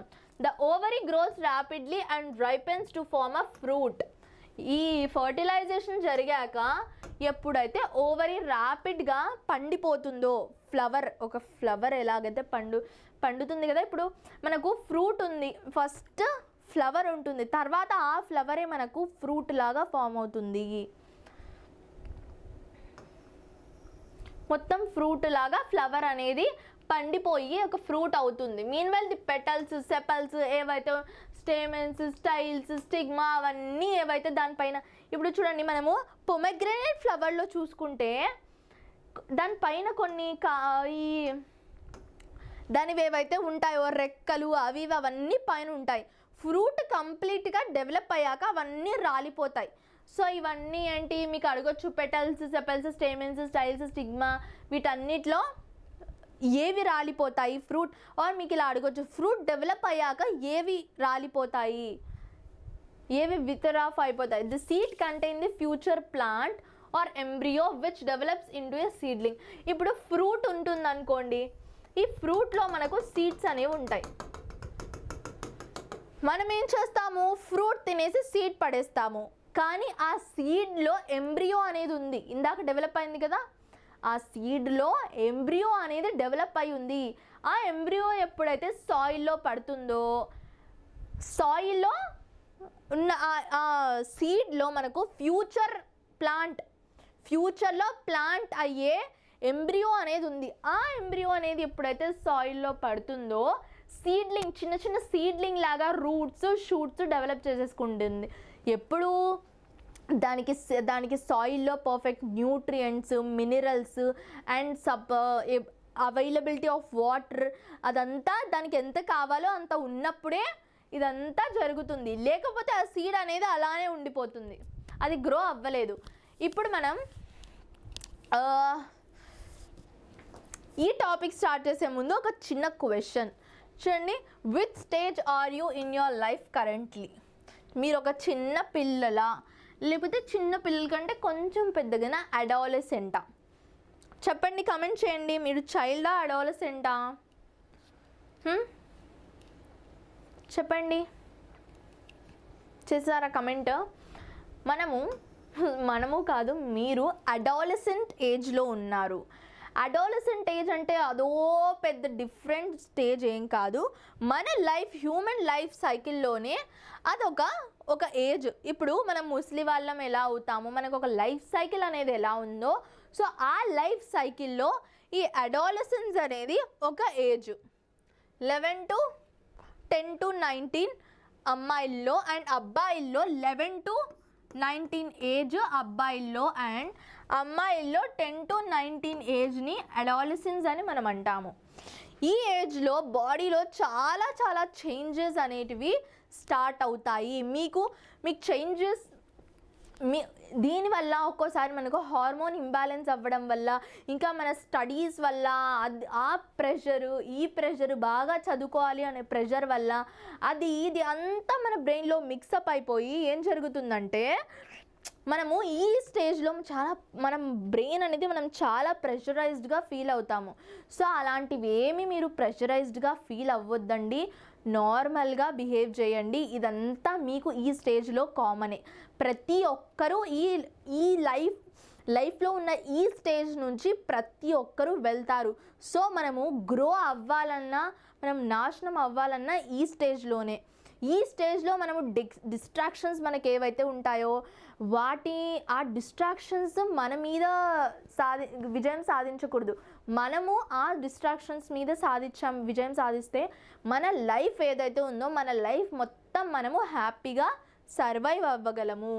ఈ స్టేజ్లో మనం చేసే పనులన్నీ మనకు ఫ్యూచర్లో ఎప్పుడు మన లైఫ్లో ఏది చేసినా మనకు ఫ్యూచర్లో అనేది అది వదిలిపెట్టదు. సో మనము ఇప్పుడు మీరు ఏదైతే పిచ్చి ఒకవేళ మనకు అలాంటి థాట్స్ వస్తాయి, అవన్నీ నార్మలే, అందరికీ అలా జరుగుతుంది. దాని గురించి మీరు ఏమీ అంత స్ట్రెస్ ఫీల్ అవ్వనక్కర్లేదు. అదంతా మీకు ఈ స్టేజ్లో ఏదైతే కొత్త చేంజెస్ మీ బాడీలో అండ్ మీ బ్రెయిన్లో ఉన్నాయో అండ్ మీకు అనిపిస్తూ ఉంటుందో ఇలా చేయాలి అలా చేయాలని, ఆ చేంజెస్ అన్నీ నార్మలే. అందరూ ఆ చేంజెస్ని పాస్ అయ్యి వచ్చిన వాళ్ళే. సో మీరేమీ అంత ప్రెషరైజ్డ్గా ఇంకా మోటివేషన్ కూడా ఒక్కోసారి లో అయిపోతుంది మన లోపల, మన సెల్ఫ్ కాన్ఫిడెన్స్ కూడా ఒక్కోసారి లో అయిపోతుంది. లేకపోతే కొంతమందికి హై సెల్ఫ్ కాన్ఫిడెన్స్ ఉంటుంది, ఈ స్టేజ్లో ఏదైనా చేయగలను అని అనుకుంటుంటారు. సో ఇదంతా నార్మలే, బట్ దాన్ని మనము కంట్రోల్ చేసుకొని యావరేజ్ మనం నార్మల్గా ఉండడానికి ట్రై చేయాలి. అంతే ఇలా జరుగుతుంది అలా జరుగుతుందని మనం ఏం పెద్ద భయపడనక్కర్లేదు. All of you must have notice that our body is undergoing many changes undergo అవుతుందా మీ body? But don't feel like weird, అదంతా అందరికీ నార్మలే. వి నోటీస్ మన హైట్. ఆ అబ్బాయిలు అయితే, మా తమ్ముడు నాకంటే ఎంత చిన్నగా ఇక్కడి వరకే ఉండేవాడు, నాకైతే హైట్. మా తమ్ముడు సడన్గా తెలుసా నేను అంతనే ఉన్నాను, బట్ వాడేమో అలా అలా అలా అలా పెరిగిపోతున్నాడు. నేనైతే అస్సలు షాక్. మీకు కూడా అనిపించిందా అలా? అమ్మాయిలు స్టార్టింగ్లో బాగా హైట్గా కనిపిస్తారు, తర్వాత ఒక స్టేజ్ వచ్చేసరికి గ్రోత్ అనేది ఆగిపోతుంది. అబ్బాయిలు చిన్నప్పుడు పొట్టిగా ఉన్న సడన్గా అదేదో తాడి చెట్టు పెరిగినట్టుగా పెరిగిపోతారు. మా తమ్ముడు స్టార్టింగ్లో నేనే హైట్గా కనిపించేదాన్ని, సడన్గా హైట్ అయిపోయాడు వాడు. ఇప్పుడు అందరు ఏమంటారు, నేను చిన్నదాన్ని వాడు పెద్దోడు అని అనుకుంటున్నారు. సో సాడ్ కదా. We notice that our height has increased continuously. అబ్బాయిలు అయితే నోటీస్ చేస్తుంటారు. ఎవరెవరు నోటీస్ చేశారు? Raise your hand in the comment సెక్షన్లో హ్యాండ్ రైజ్ ఇమోజీ పెట్టండి. సడన్గా మీ హైట్ గ్రో అయిపోయిందని అనిపించిన వాళ్ళు. We acquire teeth, we even lose the old, కొన్ని పాత టీత్ కూడా వెళ్ళిపోతాయి. All of these changes that can be grouped under the general growth. మన బాడీ అనేది, మనం అనేది మెచ్యూర్ అవుతున్నాం. మెంటలీ అండ్ ఫిజికల్లీ కూడా మనకు చాలా చాలా చేంజెస్ అనేటివి వస్తాయి. బట్ ఇన్ ఎర్లీ టీనేజ్లో ఆ whole new set of changes అనేటివి జరుగుతాయి. ఆ ఎర్లీ టీనేజ్ని మనము అడాలసెన్స్ అని అంటాము. అది జస్ట్ మన బాడీ ఎన్లార్జ్మెంట్ కోసమే. The appearance of the body అనేది కంప్లీట్గా చేంజ్ అయిపోతుంది. అది చాలా చాలా నార్మల్ థింగ్. దాని గురించి ఏం భయపడనక్కర్లేదు. What are these changes, what happens, అసలు ఎందుకు ఈ చేంజెస్, వై, అసలు ఈ చేంజెస్ ఎందుకు జరుగుతాయి మన బాడీలో, ఈ చేంజెస్ వల్ల లాభం ఏంటి, సడన్గా ఎందుకు ఇలాంటి చేంజెస్ అన్నీ జరుగుతాయి అనేది మనం తెలుసుకోవాలి. చూడండి, growth is a natural process that starts as soon as possible one is born. ఇప్పుడు మనకు ఎలాగైతే చిన్నప్పుడు మనం పెద్దగా అయ్యే కొద్దీ మనకు మిల్క్ టీత్ అన్నీ వెళ్ళి మనం ఒక ఏజ్ వచ్చేంత వరకు ఆ మిల్క్ టీత్ అన్నీ మనకు నార్మల్ మన పర్మనెంట్ టీత్తో రిప్లేస్ అవుతాయో, సేమ్ అలాగే మన బాడీ కూడా మనం పుట్టినప్పుడు ఎలాగున్నామో, ఎలా నార్మల్గా ఉన్నామో అవన్నీ మనకు ఉంటాయి. బట్ ఈ పెద్దగా అయ్యేసరికి మనకు పర్మనెంట్ మన బాడీ ఒక లాంగ్ రన్ వరకు మన బాడీ ఎలా ఉండాలో, ఇప్పుడు మనకు మిల్క్ టీత్ చాలా సాఫ్ట్గా ఉంటాయి, మన టీత్ అంతా హార్డ్గా ఉండవు. అందుకు మనం పెద్దగా అయ్యేసరికి మనం ఏంటి, చాలా మంచి టేస్టీ ఫుడ్స్, గట్టిగా ఉండే ఫుడ్స్ అవన్నీ తింటాము.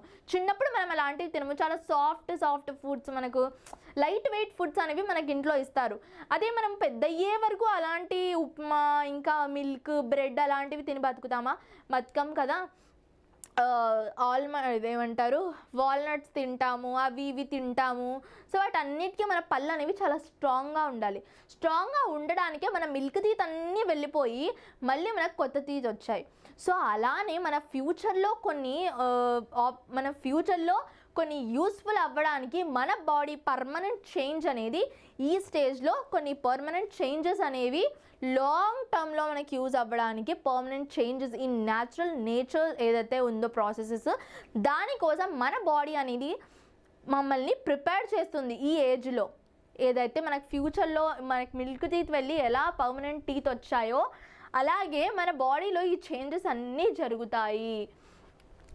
After the age of 10 or 11, there is a sudden increase in growth in human beings. This growth is visible as physical changes. Facial features change అవుతాయి, ఇంకా వాయిస్ చేంజ్ అవుతుంది, బాడీ పార్ట్స్లో చేంజెస్ వస్తాయి, ఇంకా బిహేవియర్లో change వస్తాయి. The period during which adolescence achieve sexual maturity is called puberty. ఇది మీరు definition రాసి పెట్టుకోండి, మేబీ మీకు 1 మార్క్స్ లాగా రావచ్చు ఈ definition. The period during which adolescence achieve sexual maturity is called puberty. చాలా చాలా ఇంపార్టెంట్, అందుకు నేను ట్వైస్గా రిపీట్ చేస్తున్నాను మీకు గుర్తుండిపోవాలని. ఫిజికల్ ఈ టైంలో మనకు ఫిజికల్, హార్మోనల్, బిహేవియర్, చాలా టైప్స్ ఆఫ్ చేంజెస్ అనేటివి మన మీద ఒక కొండలాగా పడిపోతాయి. సో ఇలాంటి టైంలోనే మనం చాలా స్ట్రాంగ్గా ఉండాలి. And you people can do it. నాకు తెలుసు మీరు ఏవి డిస్ట్రాక్షన్స్కి వెళ్ళకుండా మీ లైఫ్ని ఈ ఏజ్లో కాపాడుకుంటే చాలు. Changes takes place with in the body of adolescence during this period. ఈ చేంజెస్ అనేటివి మనకు చాలా కనిపిస్తాయి. Is generally 11 to 16 years in boys and 10 to 15 years in girls. ఇందాక చెప్పుకున్నాం కదా. So 11 to 16 in boys and 10 to 15 in girls. Changes during puberty ఏమేం జరుగుతాయి మేల్స్లో, బాయ్స్లో అయితే ఏమేం చేంజెస్ జరుగుతాయి ప్యూబర్టీ అప్పుడు అంటే అపియరెన్స్ ఆఫ్ యాక్ని, ఫేస్ మీద అంతా పింపుల్స్ అది ఇది వచ్చేయడం అలా జరుగుతుంది. అది కామన్, ఒక స్టేజ్ తర్వాత అదంతా వెళ్ళిపోతుంది. అండ్ అవి ఉన్నా ఏంటి మనకు వాటితో మన లైఫ్లో పింపుల్స్ కన్నా ఇంకా ఇంపార్టెంట్ పనులు చాలా చాలా ఉన్నాయి. ఫేషియల్ హెయిర్, వాయిస్ చేంజ్ అనేది వచ్చేస్తుంది, మూడ్ స్వింగ్స్ అనేవి వచ్చేస్తాయి, జెనైటల్ గ్రోత్ అనేది వచ్చేస్తుంది. ఇవన్నీ బాడీలో జరుగుతాయి. మూడ్ స్వింగ్స్ గురించి అయితే ఐ డోంట్ నో. నిజంగా అబ్బాయిలకు కూడా మూడ్ స్వింగ్స్ వస్తాయా చెప్పండి. అబ్బాయిలు ఎవరెవరైతే ఉన్నారో అబ్బాయిలకు కూడా మూడ్ స్వింగ్స్ ఉంటాయా? చేంజ్ ఇన్ బాడీ షేప్లో, development of breast, increase in height and weight గెయిన్లో, అదంతా బాడీలో చేంజెస్ అనేవి అమ్మాయిలకు జరుగుతాయి. Some of these changes are common. కొన్ని కామన్ అబ్బాయి అండ్ అమ్మాయిల్లో ఈ చేంజెస్ అనేవి కొన్నిట్లో కామన్గా కూడా ఉంటాయి. All of these changes takes place slowly over a period of months and years. ఒకసారి సడన్గా అన్నీ అయిపోవు. సడన్గా స్లోగా గ్రాడ్యువల్గా మనం చిన్న పిల్లల నుంచి కొంచెం ఈ స్టేజ్ వరకు అడాలసెంట్ వరకు ఎలా వచ్చామో ఒకేసారి పెరగలేదు కదా. సో మన బాడీలో కూడా ఈ చేంజెస్ స్లోగా స్టార్ట్ అవుతాయి. Puberty ends when adolescent reaches reproductive maturity. కంప్లీట్గా రిప్రొడక్టివ్ మెచ్యూరిటీ అటెండ్ అయినప్పుడు ఈ చేంజెస్ అన్నీ ఆగిపోతాయి. అప్పుడు అడాలసెన్స్ అనేది ఎండ్ అయిపోతుంది. మీ అడాలసెంట్ ఏజ్ అనేది అప్పుడు ఎండ్ అయిపోతుంది. బిహేవియరల్ చేంజెస్ ఏంటి? కాన్షియస్ అబౌట్ అపియరెన్స్, అందంగా కనిపించాలని ఏవేవో క్రీమ్స్ రాసేవద్దండి. బయట కనిపించే అందం కన్నా లోపల కనిపించే అందం చాలా చాలా ముఖ్యం. తో మనకు వరల్డ్లో మనకు బయట మనం ఎలా బయట మన అపియరెన్స్ ఏముందో దాని మీదనే మనకు జడ్జ్ చేస్తారు. బట్ అసలు ఎవరిని పట్టించుకోవద్దండి. మీరు లోపల ఎంత బ్యూటిఫుల్లో మీకు తెలుసు కదా. బయట బ్యూటీ గురించి అంత పట్టించుకోవడం మనకు అవసరం లేదు. మన లైఫ్లో ఇంకా చాలా చాలా ఇంపార్టెంట్ గోల్స్ అనేవి ఉన్నాయి. వాటి మీద మనం కాన్సన్ట్రేట్ చేసుకోవాలి.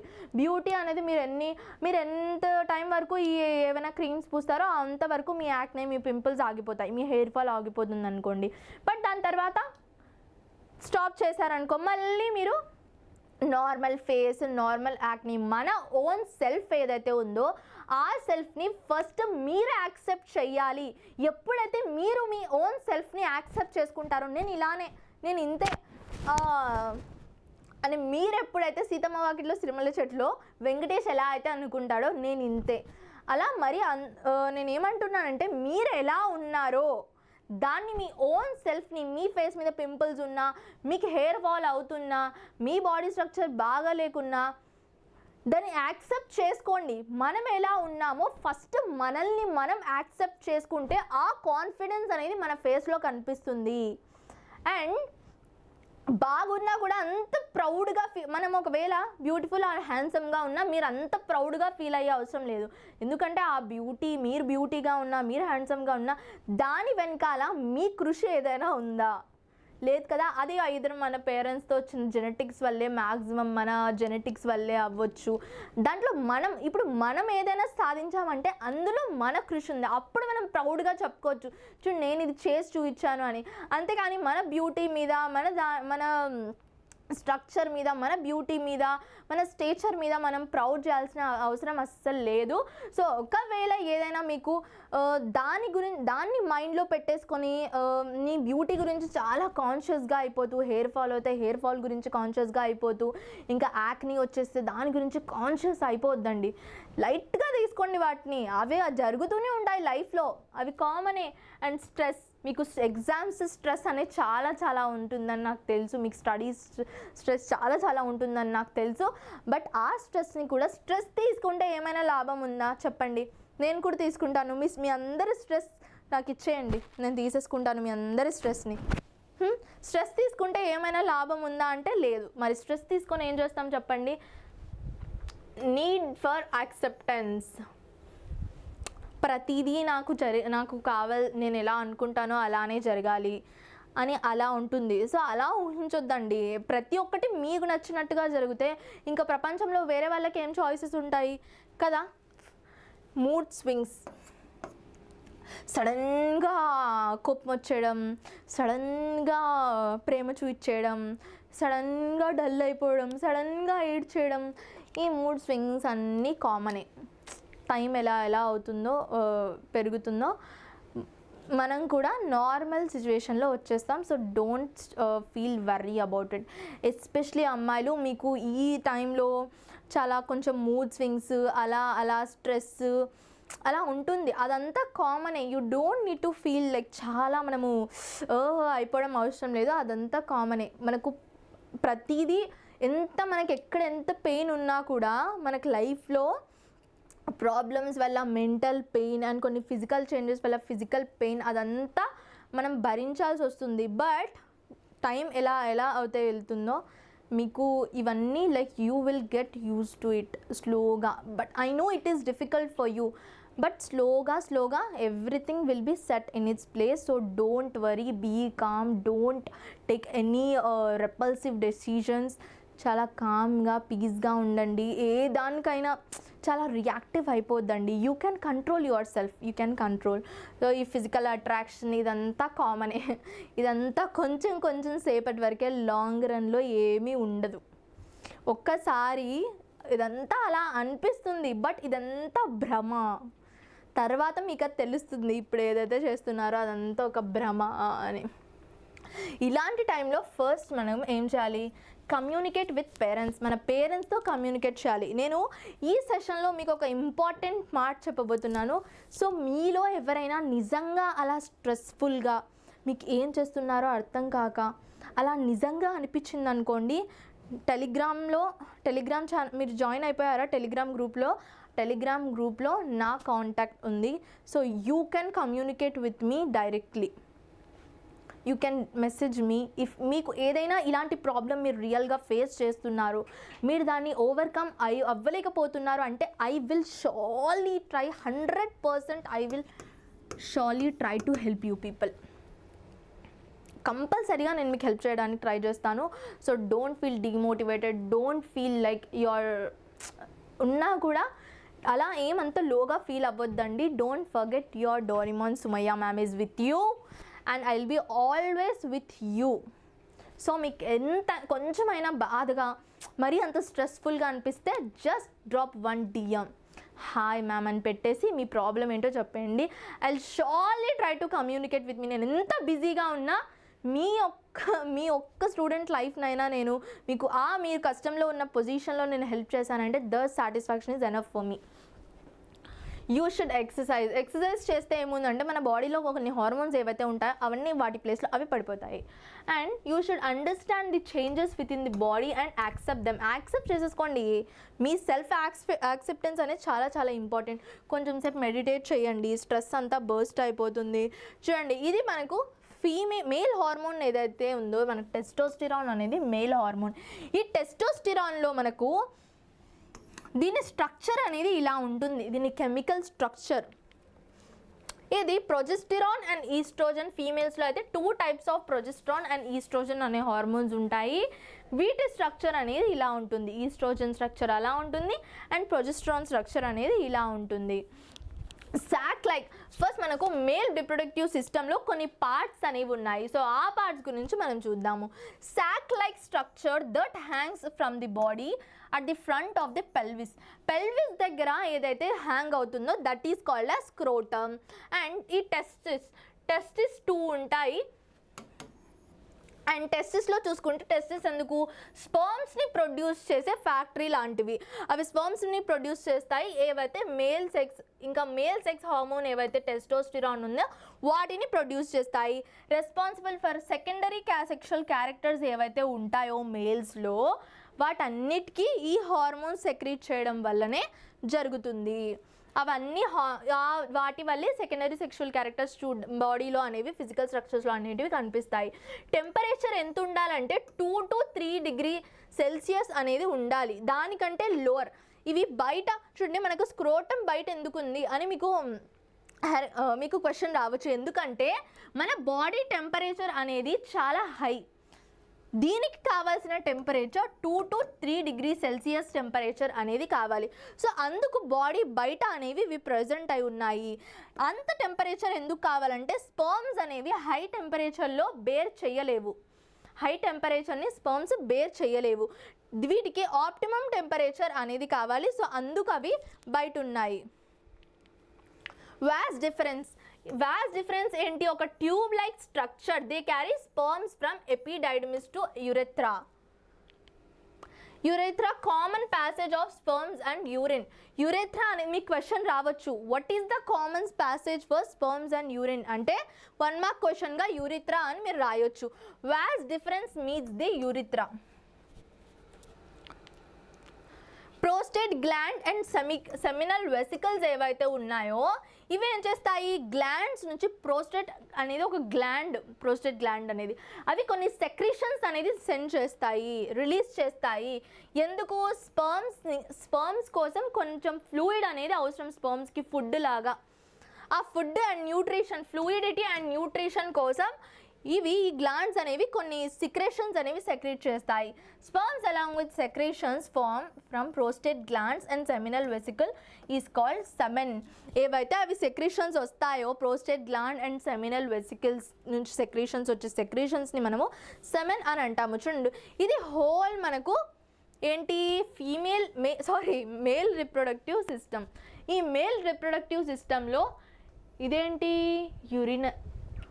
సెమినల్ వెసికల్స్ మనకు. ఇదేంటి? ప్రోస్టేట్ గ్లాండ్ ఇక్కడ కనిపిస్తుందా?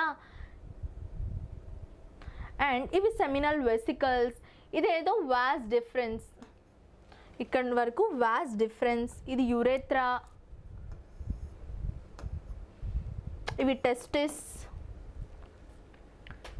ఇవి సెమినల్ వెసికల్స్. అలా మనకు ఇవన్నీ డివైడ్ అయి ఉన్నాయి. చూడండి, ఇది మొత్తం యూరిన్ అనేది ఇక్కడ యూరినరీ బ్లాడర్లో స్టోర్ అవుతుంది. సో ఇలా సెమినల్ వెసికల్స్ అనేవి ఇక్కడ నుంచి స్పర్మ్స్ అనేవి ప్రొడ్యూస్ అవుతాయి. అవన్నీ ఇక్కడ స్టోర్ అవుతాయి అండ్ ఇక్కడ నుంచి ప్యాసేజ్ అనేది బయటకు వచ్చేస్తుంది. Penis is the external organ of the male reproductive system. It is responsible for passage of urine and sperms to outside of the body. Sperms అనేవి దీని ద్వారానే బయటకు వస్తాయి and it becomes erect due to intestinal blood flow due to erectile tissues. కొన్ని tissues ఉండడం వల్ల అది అనేది చేంజ్ అవుతుంది. ఇది మనము ఇక్కడ చూడండి, మనకు సెమినల్ వెసికల్స్ అనేవి ఇక్కడ ఉన్నాయి అండ్ ఇజాక్యులేటరీ డక్ట్ అనేది ఇక్కడ ఉంది. ప్రోస్టేట్ గ్లాండ్ అనేది జస్ట్ ఇక్కడ ఉంది. ఏవైతే మన స్పర్మ్కి ఫుడ్ అనే ఫ్లూయిడ్, న్యూట్రిషన్ అదన్నీ ఇస్తుందో ఇది టెస్టిస్ అండ్ ఇది స్క్రోటమ్. మనకు యురేథ్రా ఇక్కడ ఉంది, గ్లాన్స్ పెనిస్ అనేది, యూరినరీ బ్లాడర్ అనేది ఇక్కడ ఉంది. సో ఇది మన హోల్. ఇప్పుడు స్పర్మ్ స్ట్రక్చర్, మీకు స్పర్మ్ స్ట్రక్చర్ అనేది డయాగ్రామ్ లాగా రావచ్చు. Just draw the structure of sperm అని మీకు రావచ్చు డయాగ్రామ్ లాగా. సో చాలా జాగ్రత్తగా వినండి దీని స్ట్రక్చర్. ఫస్ట్ అనేది మనకు హెడ్. దీన్ని ఇది 3 పార్ట్స్గా డివైడ్ అయి ఉంది. ఒకటేమో హెడ్, సెకండ్ పార్ట్ ఏమో నెక్, థర్డ్ పార్ట్ ఏమో మిడిల్ పీస్గా డివైడ్ అయి ఉంది. మనకు ఇక్కడ హెడ్లో న్యూక్లియస్ అనేది ఉంది. ఈ న్యూక్లియస్లో ఏముంటుంది? జెనెటికల్ మెటీరియల్, డిఎన్ఏ ఏదైతే ఉంటుందో ఆ డిఎన్ఏ అనేది ఈ న్యూక్లియస్లోనే ఉంటుంది. ఇది mitochondria, provides energy to the sperm cell. Sperm cell బతికి ఉండాలంటే దీనికి ఎనర్జీ కావాలి. ఆ ఎనర్జీ అనేది ఈ మిడిల్ పీస్లో ఎక్కడైతే ఇది ఉందో ఇంత పార్ట్లో ఉన్న మైటోకాండ్రియాస్ అన్నీ దీనికి ఎనర్జీని ప్రొవైడ్ చేస్తాయి. ఎందుకంటే ఇది మూవ్ అవ్వడానికి, ఒక చోటు నుంచి ఇంకో చోటికి వెళ్ళడానికి దానికి ఎనర్జీ అనేటివి ఇస్తాయి. Tail helps to swim through the female reproductive tract. ఈ టెయిల్ ఏం చేస్తుంది? దానికి మూమెంట్ని ఇస్తుంది. మూమెంట్ ఇవ్వడం వల్ల అది ఫీమేల్ రిప్రొడక్టివ్ ట్రాక్ నుంచి స్విమ్ అవ్వడానికి హెల్ప్ అవుతుంది. ఇప్పుడు చూడండి, ఫీమేల్ రిప్రొడక్టివ్ సిస్టంలో మనకు production of female germ cells. Male reproductive system ఎలాగైతే జర్మ్ సెల్స్ స్పర్మ్స్ని ప్రొడ్యూస్ చేస్తాయో సేమ్ అలాగే ఫీమేల్ రిప్రొడక్టివ్ సిస్టమ్ అనేది జర్మ్ సెల్స్ అనే ఓవాని ప్రొడ్యూస్ చేస్తుంది అండ్ కొన్ని హార్మోన్స్ని కూడా ప్రొడ్యూస్ చేస్తుంది. Ovaries are situated both side of the lower abdomen దగ్గర బోత్ సైడ్స్లో ఓవరీస్ అనేవి సిచ్యువేట్ అయి ఉంటాయి. when a girl is born the ovaries already contain thousands of immature eggs. ఒక అమ్మాయి పుట్టినప్పుడే ఓవరీస్లో చాలా చాలా మెచ్యూర్ అవ్వని జస్ట్ ఎగ్స్ ఉంటాయి, బట్ అవి ఇంకా మెచ్యూర్ అయి ఉండవు. ఫీమేల్ రీప్రొడక్టివ్ సిస్టమ్స్లో మనకు ఓవరీస్లో మెయిన్గా reaching puberty some of the starts. ఒక అమ్మాయి పుట్టినప్పుడే నార్మల్గా మనకు ఇమ్మెచ్యూర్ ఎగ్స్ అనేవి ఆ టైంలో ఉంటాయి. ఎప్పుడైతే అమ్మాయి మెచ్యూర్ ఎప్పుడైతే అవుతుందో అప్పుడు ఆ ఎగ్స్ అన్నీ మెచ్యూర్ అవుతాయి. So 1 egg is ovum is released every month. ప్రతి మంత్ ఒక్కో ఎగ్ అనేది రిలీజ్ అవుతుంది. One of the ovaries in a process. Every month ఒక ఓవరీ అనేది ఒక ఎగ్ ప్రొడ్యూస్ చేస్తుంది. ఈ ప్రాసెస్ని ఓవ్యులేషన్ అని అంటాము. ఇలా ఇక్కడ నుంచి ఓవరీస్ ఏవైతే ఉంటుందో ఒక ఎగ్ అనేది రిలీజ్ చేస్తుంది. ఎవ్రీ మంత్ అనేది ఒక ఎగ్ ఓవరీ అనేది రిలీజ్ చేస్తుంది. రిలీజ్ చేసినప్పుడు secretion of female sex hormones progesterone and oestrogen. Ovaries అదే కాకుండా ఏం చేస్తుంది, ప్రొజెస్టిరాన్ అండ్ ఈస్ట్రోజన్ అనే హార్మోన్స్ని ప్రొడ్యూస్ చేస్తుంది అండ్ ఎగ్ని కూడా ప్రొడ్యూస్ చేస్తుంది. అదే ఇక్కడ చెప్పుకున్నాం కదా, ఓవమ్ అంటే ఎగ్ని ప్రొడ్యూస్ చేసేస్తుంది. అండ్ ఫెలోపియన్ ట్యూబ్స్, ఇక్కడ నుంచి ఓవరీస్ అనేవి ఎగ్ని ప్రొడ్యూస్ చేస్తే ఏం జరుగుతుంది, ఎగ్ ఇక్కడ నుంచి ఇలా ఫామ్ అయ్యి ఇక్కడి వరకు రీచ్ అవుతుంది. ఈ ట్రాక్ట్, ఇక్కడ రీచ్ అయ్యే ట్రాక్ట్ ఇవేంటంటే ఇవి ఫెలోపియన్ ట్యూబ్స్. దీనినే ఫెలోపియన్ ట్యూబ్స్ అని అంటాము. ఇక్కడ ఈ రెండింటిని మనము ఫెలోపియన్ ట్యూబ్స్ అనే అంటాము. కనిపిస్తున్న రెండింటిని ఫెలోపియన్ ట్యూబ్స్ అంటాము. ఒక మంత్ ఈ ఓవరీలో నుంచి ఎగ్ వస్తుంది, ఇంకో మంత్ ఈ ఓవరీలో నుంచి ఎగ్ వస్తుంది. అలా ఎగ్ అనేది రిలీజ్ అవుతుంది. అలా ప్రతి మంత్ ఒక్కో ఓవరీలో నుంచి ఎగ్ అనేది రిలీజ్ అవుతుంది. ఇవి funnel shaped structures extends from the upper corners of the uterus to the edge of the ovaries. చూడండి, ఇక్కడ నుంచి అప్పర్ కార్నర్ ఏదైతే ఉందో అక్కడ నుంచి ఓవరీస్ దగ్గర వరకు ఇలా చేతుల్లాగా చాలా భయంకరంగా కనిపిస్తున్నాయి కదా, అలానే ఉంటాయి. మరి actors tunnels for transport of, ఇవి టన్నెల్స్, అదే వేలాగా ఇక్కడ నుంచి ఇక్కడికి ఎగ్ రావడానికి వేలాగా అవి ఫామ్ అవుతాయి. ఇప్పుడు ఏం జరుగుతుంది, fallopian tube site of fertilisation. ఇక్కడ ఏం జరుగుతుందంటే sperm meets the ovum in the fallopian tubes. ఫెలోపియన్ ట్యూబ్స్లో ఇక్కడ ఏం జరుగుతుందంటే చూడండి, ఎగ్ ఇక్కడ నుంచి వచ్చింది కదా, సో ఇక్కడ నుంచి వచ్చిన స్పర్మ్స్ ఏవైతే ఉన్నాయో ఇక్కడ ఈ ఫెలోపియన్ ట్యూబ్స్లో అనేది మనకు ఫర్టిలైజేషన్ అనేది జరుగుతుంది. ఈ ట్యూబ్స్ అనేవి చాలా చిన్నగా ఉంటాయి కాబట్టి అక్కడ మనకు ఎంబ్రియో గ్రో అవ్వలేదు. సో అందుకేమవుతుందంటే అక్కడ నుంచి ఇది యుటిరస్లోకి మూవ్ అవుతుంది. యుటరస్ ఏంటి, hollow inverted pear shaped muscular organ. ఇది మన హార్ట్ ఎలాగైతే మస్కులార్ ఆర్గనో, సో ఇది కూడా అలాగే మస్కులార్ ఆర్గన్. చూడండి, పియర్ షేప్డ్లో ఉంది కదా, దీని షేప్ ఇన్వర్టెడ్ పియర్ షేప్లో ఉంటుంది. ఇది ఫంక్షన్ ఇక్కడ నుంచి ఇక్కడ మనకి ఫర్టిలైజేషన్ జరిగింది కదా, ఫర్టిలైజేషన్ జరిగాక అది ఇక్కడికి వచ్చేస్తుంది. ఎంబ్రియో ఫామ్ అయ్యి ఇక్కడికి వచ్చేసి ఇక్కడ డెవలప్మెంట్ అనేది జరుగుతుంది. చూడండి, ఎందుకంటే ఈ స్పేస్ చాలా చిన్నది కదా, ఇక్కడ కంప్లీట్ బేబీ డెవలప్మెంట్ అనేది ఇంపాసిబుల్. సో అక్కడి నుంచి ఇక్కడికి వచ్చేసి ఇక్కడ అనేది బేబీ డెవలప్మెంట్ అనేది జరుగుతుంది. అక్కడ హ్యాపీగా బేబీ వచ్చేసి ఒక ప్లేస్లో సెటిల్ అయిపోయి మమ్మీ ఏది తింటే మమ్మీ ఫుడ్ గిడ్డు అన్నీ బేబీ తింటూ ఉంటుంది లోపల కూర్చొని. The lower portion of the uterus is called as the cervix and opens into the vagina or birth canal. ఇక్కడ నుంచి మనకు ఈ పార్ట్ ఏదైతే ఉంటుందో ఇది సర్విక్స్ అండ్ ఈ పార్ట్ ఏదైతే ఉందో మనకు ఈ part vagina. So opens into the vagina are birth canal. దీన్నే మనము బర్త్ కెనాల్ అని అంటాము. ఎందుకంటే బేబీ బయటకు వచ్చేటప్పుడు ఈ బర్త్ కెనాల్ నుంచే బేబీ అనేది బయటికి రావాలి. సో దాన్ని బర్త్ కెనాల్ అని అంటాము. An opening in the cervix allows for the passage of the sperm into the uterus. So ఈ ఓపెనింగ్ అనేది స్పర్మ్ ప్యాసేజ్కి హెల్ప్ చేస్తుంది. And child birth canal during the, ఇది బర్త్ కెనాల్ లాగా చైల్డ్ బర్త్ అప్పుడు birth canal లాగా act అవుతుంది. So baby అనేది ఇక్కడ నుంచి will be pushed out. Fertilisation, the process of fusion of the egg, female gamete and sperm is called fertilisation. చూడండి, sperms చాలా అమౌంట్స్ ఆఫ్ స్పర్మ్స్ అనేవి ఉంటాయి. అందులో ఏదో ఒక్క స్పర్మ్ మాత్రమే ఎగ్ని ఫర్టిలైజ్ చేస్తుంది. ఫర్టిలైజ్ చేసినప్పుడు ఫర్టిలైజేషన్ అనేది జరుగుతుంది. ఇది ఏంటి, బేసిక్గా fusion of male and female gametes అంటే ఫర్టిలైజేషన్ అంతే. ఫర్టిలైజేషన్ జరిగాక జైగోట్ ఫార్మేషన్ అనేది జరుగుతుంది. Sperms enter the female reproductive system and move up to the fallopian tube to meet the ovum. ఇది మనం ఇందాక చెప్పేసుకున్నాము. Fertilization can only occur if the ovum and sperms are transported simultaneously to the fallopian tube. చూడండి, సైమల్టేనియస్గా అప్పుడే fertilization అనేది జరుగుతుంది.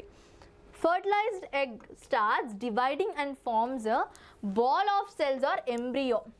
ఎప్పుడైతే ఫర్టిలైజేషన్ అవ్వగానే మనకు డివిజన్ అనేది స్టార్ట్ అవుతుంది. డివిజన్ అయ్యి, ఎందుకంటే అంత కాంప్లెక్స్, బేబీ చూడడానికి చిన్నగా ఉన్న కాంప్లెక్సే కదా. మన బాడీలో ఏవేవి ఉంటాయో ఆల్మోస్ట్ అన్ని బేబీ బాడీలో కూడా ఆర్గన్స్ ఉంటాయి. అలాంటి ఏమంటే ఆర్గన్స్ సైజ్ చిన్నగా ఉంటుంది, బట్ కాంప్లెక్సిటీ అయితే మనలాంటి కాంప్లెక్సిటీయే కదా బేబీకి కూడా ఉండేది. అంత కాంప్లెక్స్ ఫామ్ అవ్వాలంటే డివిజన్ అని వ్యాస్ట్ అమౌంట్ ఆఫ్ డివిజన్ అనేది జరుగుతుంది. ఆ వ్యాస్ట్ అమౌంట్ ఆఫ్ డివిజన్ జరిగినప్పుడు ఒక ఎంబ్రియో అనేది ఫామ్ అవుతుంది. యుటిరస్ ఏదైతే ఉంటుందో తనని తాను ప్రిపేర్ చేసుకుంటుంది. ఎందుకు, బేబీకి మంచి న్యూట్రిషన్, బేబీకి నర్చర్ ఇవ్వాలి, బేబీకి ప్రొటెక్షన్ ఇవ్వాలి. చిన్న బేబీకి ఎంత ప్రొటెక్షన్ కావాలి, దానికి న్యాచురల్గా యుటీరస్ ఏదైతే ఉంటుందో అదే డెవలప్ అదే ఒక దాన్ని ఫామ్ చేసుకుంటుంది, ప్రిపేర్ చేసుకుంటుంది. The lining thickens and richly supplied with blood అనేది చాలా చాలా ఇంపార్టెంట్ కదా. మనకు బ్లడ్ ద్వారానే కదా న్యూట్రియంట్స్ అవన్నీ మనకు ఏదైనా మన బాడీలో మొత్తం సప్లై అవుతాయి. బేబీ మనకు కడుపులో ఉన్న బేబీ ఫుడ్ ఏమీ తినదు. సో బ్లడ్ ద్వారానే అంబిలికల్ కార్డ్ అనేది ఒకటి ఉంటుంది. ఆ అంబిలికల్ కార్డ్ బేబీ అండ్ మదర్కి ఒక కనెక్షన్ లాగా. ఆ కనెక్షన్ ద్వారానే మన బేబీకి ఏవైతే ఇంపార్టెంట్ న్యూట్రిషన్ ఏదైతే బేబీకి కావాలో ఆ అంబిలికల్ కార్డ్ ద్వారానే బేబీ వరకు వెళ్తుంది. అండ్ బేబీ ఆ న్యూట్రిషన్ తీసుకుని చిన్న బేబీ పెద్దగా అవుతుంది.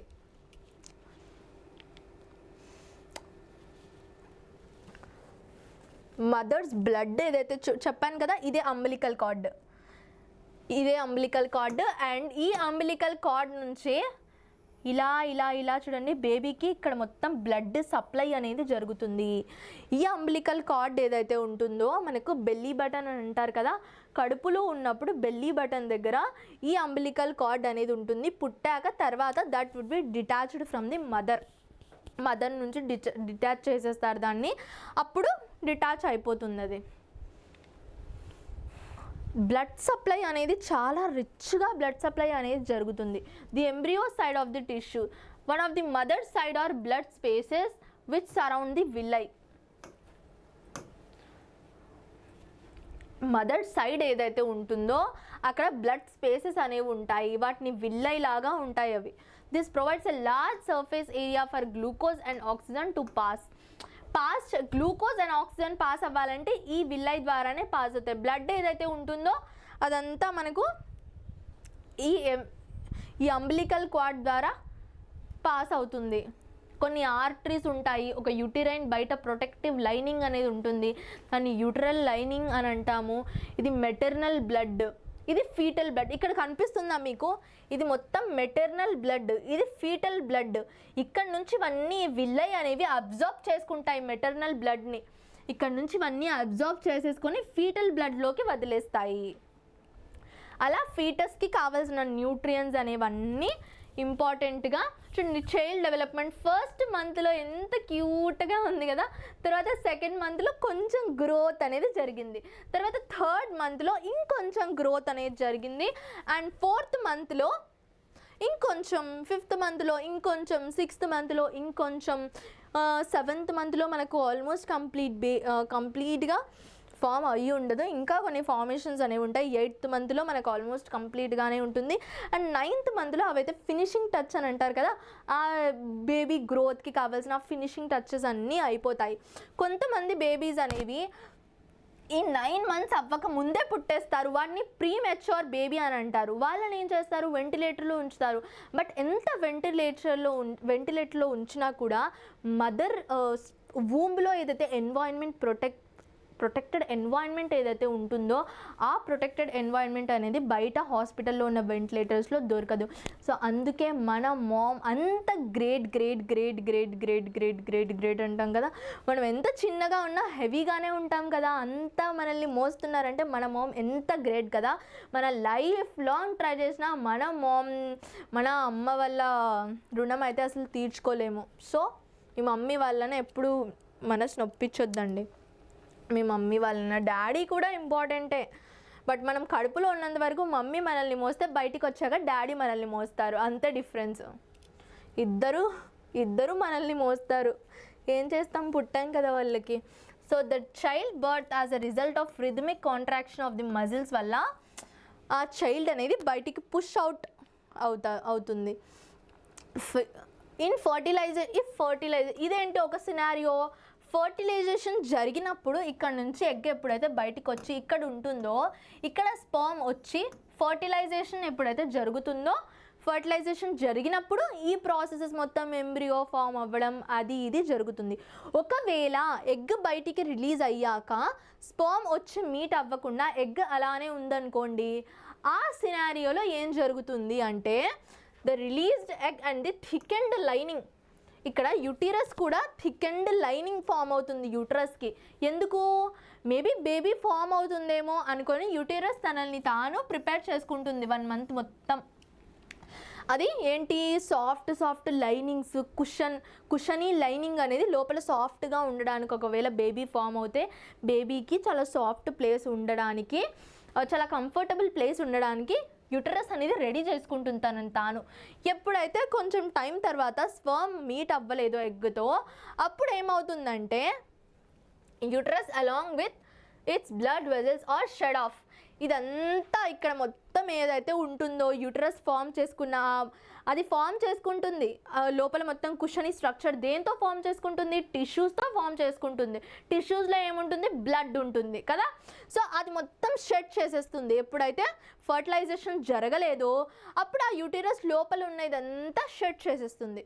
షెడ్ చేసేసినప్పుడు అదేంటి, మనకు టిష్యూస్ అవి ఇవి షెడ్ అయిపోతాయి. అక్కడ ఉన్న మెన్స్ట్రల్ యూటరస్లో ఉన్న టిష్యూస్ ఏవైతే ఉందో అదంతా డెబ్రిస్ లాగా షెడ్ అయిపోతుంది. This causes bleeding in women through the vagina which is called menstruation or periods అని అంటారు కదా. సో ఆ టైంలో జస్ట్ ఇదంతా షెడ్ అయిపోవడం వల్ల, అండ్ ఇది షెడ్ అయ్యే ప్రాసెస్ అంత ఈజీగా షెడ్ అవ్వదు. బాడీలో చాలా కాంట్రాక్షన్స్, యూటరస్లో అనేవి కాంట్రాక్షన్స్ జరుగుతాయి. ఆ కాంట్రాక్షన్స్ జరగడం వల్లే స్టమక్ పెయిన్ అనేది వస్తుంది, అండ్ కాంట్రాక్షన్స్ ఎక్కువైతే హెవీ బ్లీడింగ్ కూడా అవ్వచ్చు. సో అలా అవ్వడం వల్లే ఇదంతా షెడ్ అయిపోతే దాన్ని మెన్స్ట్రుయేషన్ ఆర్ పీరియడ్స్ అని అంటాము. సో ఈ పీరియడ్స్కి ఒక సైకిల్ అనేది ఉంటుంది. దిస్ సైకిల్ టేక్స్ ప్లేస్ రఫ్లీ every month and is known as menstruation. It usually last for about 2 to 8 days. కొంతమందికి 2 to 1 week వరకు ఉంటుంది, కొంతమందికి 10 days వరకు ఉంటుంది. బట్ ఆ 10 days వరకు ఉన్న అదైతే ఎవరికి జరగకూడదనే కోరుకుంటాను నేను ఎప్పుడు. ఆ పెయిన్ రిడ్యూస్ అయిపోవాలి అందరికీ. సో ఇది అనేది ఒక సైకిల్. ఈ సైకిల్లో మనకు ఎగ్ ఫార్మేషన్, ఎగ్ రిలీజ్, ఒక్కో స్టేజ్లో ఎగ్ రిలీజ్ అవ్వడం, అదంతా ఈ సైకిల్లో అనేది జరుగుతుంది. ఇప్పుడు రిప్రొడక్టివ్ హెల్త్ గురించి మనం ఏం డిస్కస్ చేసుకుంటామంటే, ఇందులో మనకు సెక్షువల్ మెచ్యూరిటీ అనేది అటైన్ అవుతుంది. ఇది ప్రాసెస్ గ్రాడ్యువల్గా and takes place with general body గ్రోత్తోనే మనకు సెక్షువల్ మెచ్యురేషన్ అనేది జరుగుతుంది. లైక్ మెంటల్ గ్రోత్, ఫిజికల్లో సెక్షువల్ మెచ్యూరిటీ అటైన్ అవుతుంది, బాడీలో కొన్ని ఫిజికల్ గ్రోత్స్ కూడా అవుతాయి, అదంతా మనకు జరుగుతుంది. సెక్షువల్ మెచ్యూరిటీ అంటే ఏంటంటే, sexual maturity is defined as the capability of an organism to reproduce చేయడానికి రెడీగా ఉన్నప్పుడు దాన్ని సెక్షువల్ మెచ్యూరిటీ అని అంటారు. జస్ట్ ఫిజికల్గానే కాదు, మెంటల్గా కూడా సెక్షువల్ మెచ్యూరిటీ అటైన్ అవ్వడం చాలా చాలా important. Ovum egg sperm male gamete కదా. Along with sexual maturity, bearing child or having family requisites emotional, నేను చెప్పాను కదా, ఎమోషనల్గా, మెంటల్గా, ఫిజికల్గా and financial maturity. Just body ఒక్కటి రెడీ అవుతే ఏం లాభం లేదు, బట్ ఇవన్నీ మన ఎమోషనల్గా, మెంటల్గా, ఫిజికల్గా అండ్ ఫైనాన్షియల్గా మెచ్యూర్ అయినప్పుడే ఈ రిప్రొడక్షన్ అనేది హ్యూమన్స్లో చూసుకుంటే ఇదంతా ఎప్పుడైతే ఈ మెచ్యూరిటీ లెవెల్స్ అన్నీ ఎప్పుడైతే అటెండ్ అవుతారో అప్పుడే సెక్షువల్ మెచ్యూరిటీ అటెండ్ అవ్వడం అవసరం లేదు, అటెండ్ అవుతే చాలదు, ఇవన్నీ కూడా రెడీగా ఉండాలి. వీటన్నిటి కూడా మెచ్యూర్ అయి ఉంటేనే మనకు in indulging sexual as an age maturity may have many health consequences and lead to unwanted pregnancy. So ఇలాంటివన్నీ మనం లైఫ్లో కొన్ని రాంగ్ స్టెప్స్ వేయకూడదు అని అనుకుంటే మనము ఎమోషనల్గా, మెంటల్గా, ఫిజికల్గా ఒక్కటి అవసరం లేదు, ఒక్కటే కాదు అన్నీ ఓవరాల్ గ్రోత్ అయినప్పుడే ఇలాంటి స్టెప్స్ అనేవి. అందుకే మీకు ఈ లెసన్ ఈ ఏజ్లో ఎందుకుందంటే చెప్పడానికి, ఏంటి మీరు ఈ ఏజ్లో ఇలాంటివన్నీ మీకు కాదు, జస్ట్ మీ బాడీ చేంజ్ అవుతుంది, మీరు మెంటల్గా చేంజ్ అవుతారు, ఫిజికల్గా చేంజ్ అవుతారు, బట్ ఎప్పుడైతే అన్ని types of maturity, financial, mental, emotional attend అవుతారో so that time is the right time అని చెప్పడానికి ఈ లెసన్ అనేది మీకు ఈ ఏజ్లో ఎందుకు యాడ్ చేశారు, మీకు దీని గురించి అంతా ఎక్స్ప్లెయిన్ చేయడానికి. చూడండి, మనకు ఏది చెయ్యకూడదు అని తెలిసినప్పుడే మనం దాని జోలికి వెళ్ళము.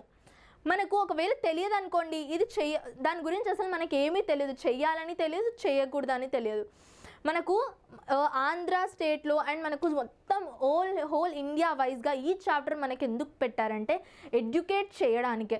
నార్మల్గా మన ఇండియాలో ఇలాంటి విషయాలు మాట్లాడుకోవడానికి ఎవరు రెడీగా ఉండరు, బట్ మనకు ఏది చెయ్యాలి అని తెలియకపోయినా ఏది చెయ్యకూడదు అని మాత్రం మనకు ఖచ్చితంగా తెలియాల్సిందే.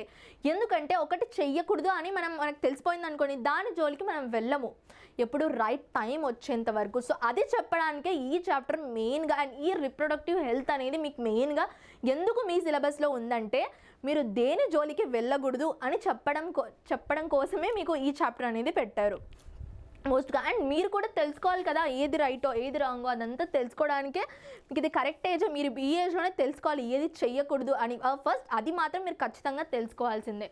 వరల్డ్ హెల్త్ ఆర్గనైజేషన్ ద్వారా ఏంటంటే reproductive health is a state of complete ఫిజికల్గా, మెంటల్గా, సోషల్ వెల్బీయింగ్. ఎప్పుడైతే ఒక కంప్లీట్గా ఒక ప్యాకేజ్ లాగా మనం ఈ అన్నిట్లో వెల్బీయింగ్, హ్యాపీగా, సాటిస్ఫైడ్గా, కంప్లీట్గా ఉన్నామో అది reproductive health. And not merely the absence of disease ఒక్కటే కాకుండా మనం మెంటల్లీగా, ఫిజికల్గా అన్నిట్లో కూడా మనము ఏంటి కంప్లీట్ వెల్ బీయింగ్ అనేది మనకు ఉండాలి. రిలేటింగ్ టు రిప్రొడక్టివ్ సిస్టమ్ కూడా అవన్నీ మనం ఉన్నప్పుడే అది మనకు కంప్లీట్ రిప్రొడక్టివ్ హెల్త్ అనేది మనం చెప్పగలము. Reproductive health implies that people have the capability to reproduce and the freedom to decide if, when and how often to do so. So ఇవన్నీ ఉన్నప్పుడే జస్ట్ ఫిజికల్గా కాకుండా మెంటల్గా, ఎమోషనల్గా అన్నీ ఆలోచించే క్యాపబిలిటీ ఉన్నప్పుడే రిప్రొడక్షన్ వైజ్గా ఏదైతే సెక్షువల్ మెచ్యూరిటీ అటెండ్ అయ్యారో దానికి ఒక మీనింగ్ అనేది ఉంటుంది, లేకపోతే అదంతా waste. Sexual intimacy involves very close connection with body of other individuals. Sexual activities can therefore be a cause of some major communicable diseases. Diseases that are spread due to sexual contact or call sexually STD అని ఈ డిసీజెస్ని మనము STD అని అంటాము. STD అంటే sexually transmitted diseases. ఈ డిసీజెస్లో మనకు ఎప్పుడైతే ఇలా రాంగ్ స్టెప్స్ అలా ఇన్వాల్వ్మెంట్ అవుతుందో సో అలాంటి టైమ్స్లో ఈ డిసీజెస్ అనేవి ట్రాన్స్మిట్ అనేది అవుతాయి. ఇంకా మనకు సిఫిలిస్ ఈజ్ ఎ సెక్షువల్లీ, దీంట్లో అలా సెక్షువల్లీ ట్రాన్స్మిటెడ్ డిసీజెస్ ఏవైతే ఉన్నాయో వాటి గురించి తెలుసుకుందాం. సిఫిలిస్ అనేది ఒక సెక్షువల్లీ ట్రాన్స్మిటెడ్ బ్యాక్టీరియా ఏదైతే ఉంటుందో ఆ బ్యాక్టీరియల్ ఇన్ఫెక్షన్ ద్వారా ఆ బ్యాక్టీరియా ఏంటంటే ట్రిపోనిమా పెలిడియం, దీనివల్ల ఈ సిఫిలిస్ అనే ఈ డిసీజ్ ఏదైతే ఉందో అది ట్రాన్స్ఫర్ అవుతుంది ఒకరి నుంచి ఇంకొకరికి. It is treatable in the early stages. Without treatment it can lead to disability, neurological disorders and death. చూడండి ఈ డిసీజ్ ఎంత దూరం వరకు వెళ్ళగలదు, ఈ సెక్షువల్లీ ట్రాన్స్మిటెడ్ డిసీజెస్ వల్ల, సెక్షువల్లీ ట్రాన్స్మిటెడ్ డిసీజెస్ ద్వారా వచ్చిన ఈ disease it can cause disability, disable అయిపోతారు కంప్లీట్గా. లేకపోతే న్యూరలాజికల్ డిజార్డర్స్, నర్వ్స్కి రిలేటెడ్ డిజార్డర్స్ అనేవి వస్తాయి. కంప్లీట్గా ఒక్కోసారి డెత్ కూడా అయిపోవచ్చంట, అండ్ బాడీలో మొత్తం ఇలాంటి టైప్ ఆఫ్ ఇన్ఫెక్షన్స్ ఏవైతే ఉన్నాయో ఇలాంటి టైప్ ఆఫ్ ఇన్ఫెక్షన్స్ అనేవి బాడీలో వచ్చేస్తాయి. Gonorrhoea is a common sexually transmitted diseases sometimes referred to as the clap అని కూడా అంటారంట దీన్ని.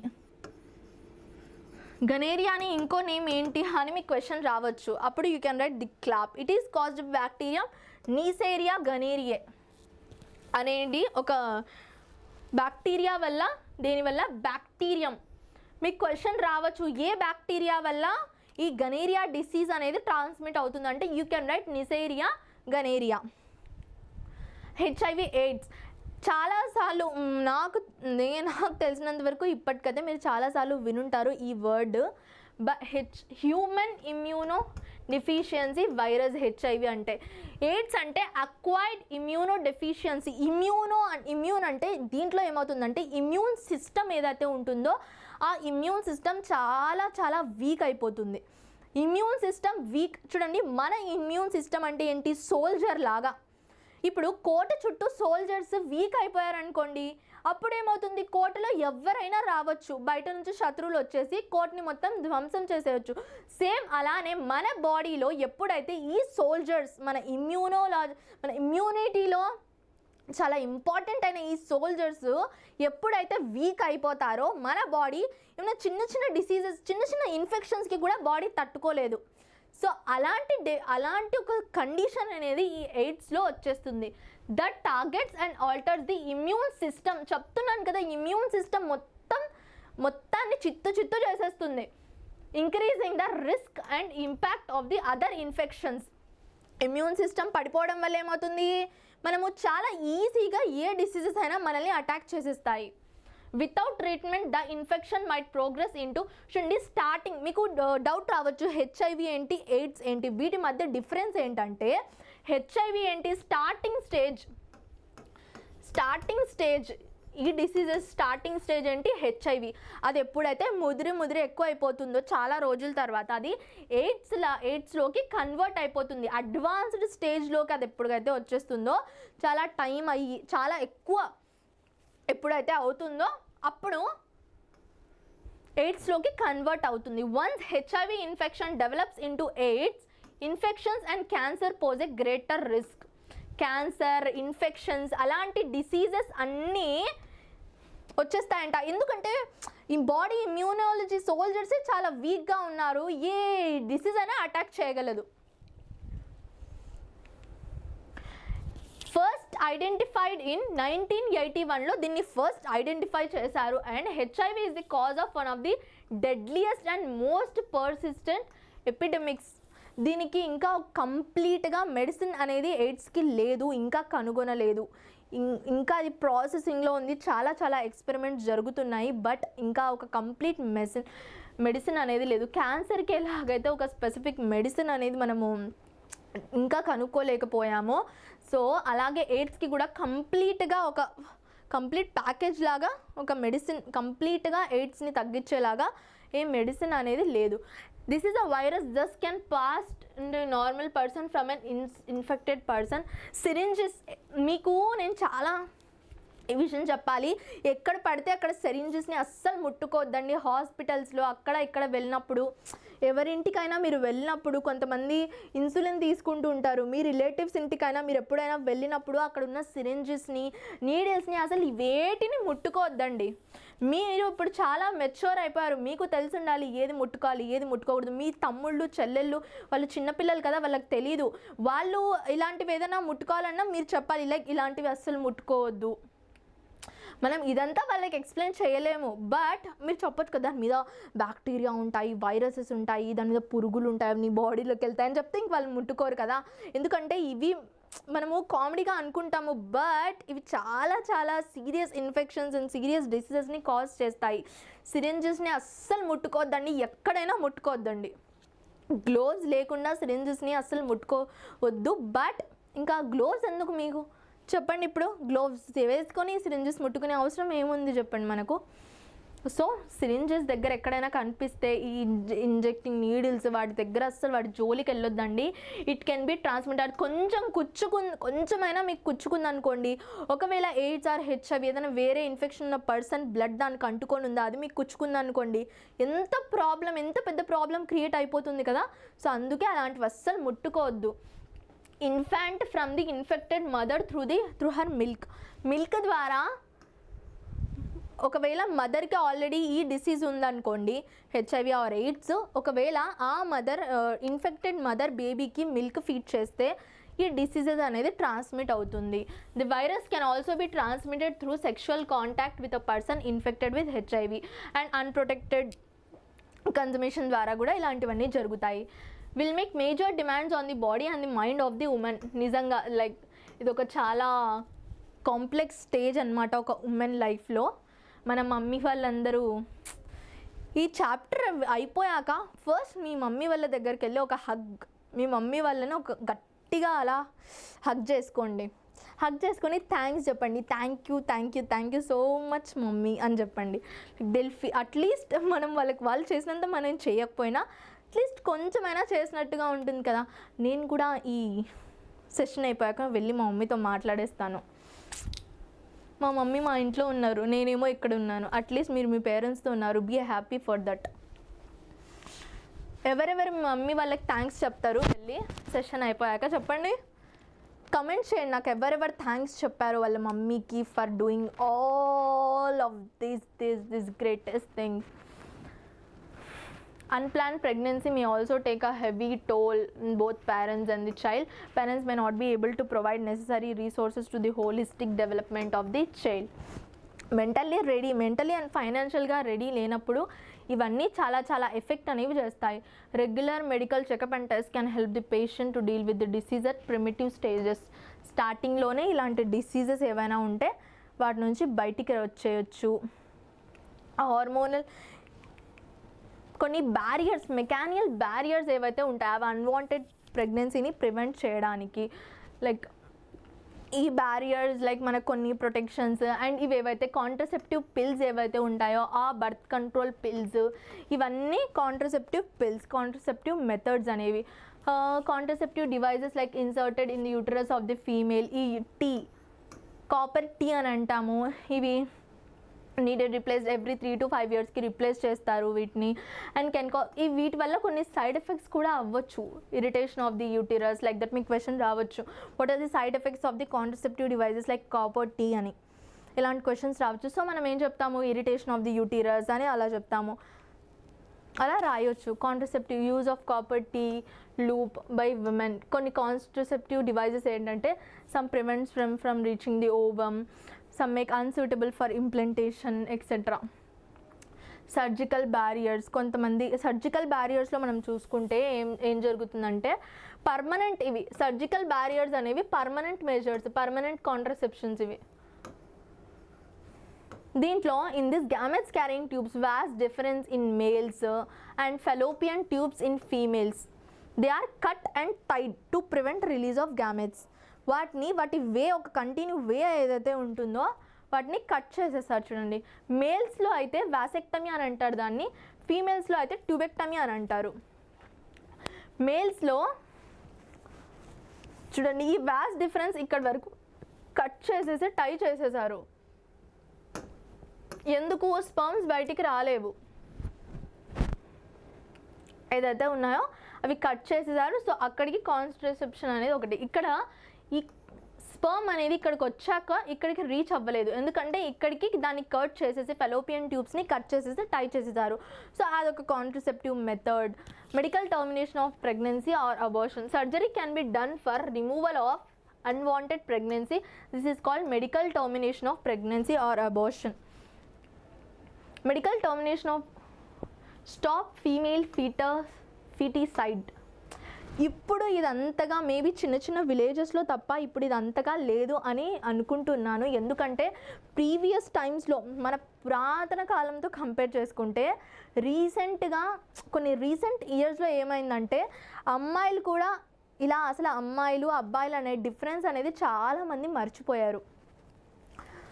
మనం పెద్ద పెద్ద సిటీస్లో చూసుకుంటే అమ్మాయిలో అబ్బాయిలో డిఫరెన్స్ అయితే అంత చూడట్లేదు. మేబీ విలేజెస్లో అయితే నాకు తెలియదు. విలేజెస్లో కూడా చాలామంది దీని నుంచి బయట వచ్చేసారు. ఈ థాట్స్ నుంచి, ఈ పురాతన కాలం ఐడియాస్ నుంచి బయటికి వచ్చేసి ఇప్పుడు అందరినీ ఈక్వల్గానే చూస్తున్నారు. నేను చూసినంత వరకు అయితే నార్మల్గా అందరినీ ఈక్వల్గానే చూస్తున్నారు. అండ్ ఇంకా ఇంకా డాడీ వాళ్ళు అయితే అమ్మాయిల్ని ఇంకా చాలా ప్రేమిస్తున్నారు కదా.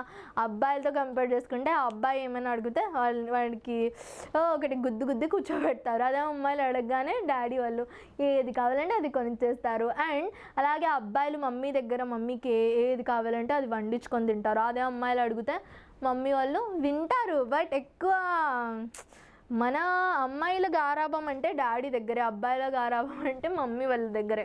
ఈ ఫీమేల్ ఫిటిసైడ్ ఏదైతే ఉందో, who do not want a particular child, like అమ్మాయి అవ్వకూడదు. ప్రీవియస్ టైమ్స్లో ఏం జరిగేదంటే స్కానింగ్లో తెలిసిపోయింది అనుకోండి, స్కానింగ్లో చూసి అప్పుడు చెప్పేవాళ్ళు. బట్ తర్వాత దీన్ని బ్యాన్ చేశారు. ఏంటి? జెండర్ అనేది రివీల్ చేయకూడదు, స్కానింగ్లో అలా చూసి చెప్పకూడదు. అది చూస్తే చాలా పెద్ద శిక్ష, జైల్లో వేస్తారు డాక్టర్స్ ఎవరైనా అలా చేస్తే. జెండర్ చూసి చెప్తే ఆ డాక్టర్స్ ఏం చేస్తారు? జైల్లో వేస్తారు వెళ్ళి. సో అలా చూసి ఒకవేళ అమ్మాయి అయితే అబార్ట్ చేసేసేవాళ్ళు. అలా చాలా ఫీమేల్ ఫిటిసైడ్స్ అనేవి జరిగాయి. సో ఆన్ ది టైం ఎలా అందరి మైండ్ ఎలాగైతే కొంచెం అప్డేట్ అవుతూ ఉందో, సో అదంతా ఇప్పుడు మ్యాక్సిమం అది ఆగిపోయింది. Female feticide is a major. ఈ ఇంబ్యాలెన్స్ దీనివల్ల ఏం జరుగుతుంది? సెక్స్ రేషియో ఏదైతే ఉంటుందో, అంటే మేల్ అండ్ ఫీమేల్ బ్యాలెన్స్ ఏదైతే ఉంటుందో, అబ్బాయిలు ఎక్కువ పెరిగిపోతారు, అమ్మాయిలు తగ్గిపోతారు. అలా అనేది జరిగింది. బట్ ఇప్పుడు అది రివర్స్లో అయిందిలేండి, అది ఇంకో విషయం. Rapid increase in the population is called population explosion. reproduction is responsible for increase in the population of species. And ఎప్పుడైతే ర్యాపిడ్గా ఇంక్రీజ్ జరుగుతుందో, రిప్రొడక్షన్ అనేది జరుగుతుందో, దాన్ని పాపులేషన్ ఎక్స్ప్లోజన్ అనేది మనం అంటాము. High birth rate. Reasons for population explosion ఏంటి? High birth rate, లో death rate, advanced medical facilities, lack of awareness and desire for a male child.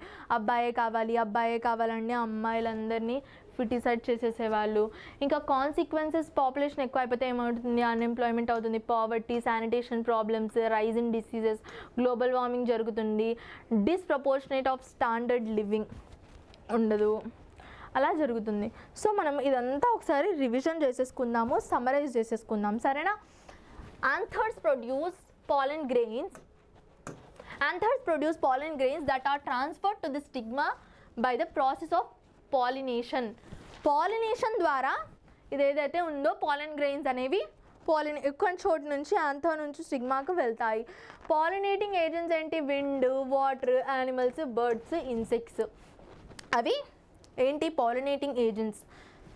When pollination grain reaches the stigma of a suitable flower దగ్గరికి reach అయినప్పుడు ఒక pollen tube అనేది form అవుతుంది. Pollen tube form అయినప్పుడు male germ cell ఏదైతే ఉంటుందో ఆ female germ cell వరకు రీచ్ అవ్వడానికి ఈ పాలన్ ట్యూబ్ ఏదైతే ఫామ్ అవుతుందో ఈ పాలన్ ట్యూబ్ హెల్ప్ చేస్తుంది.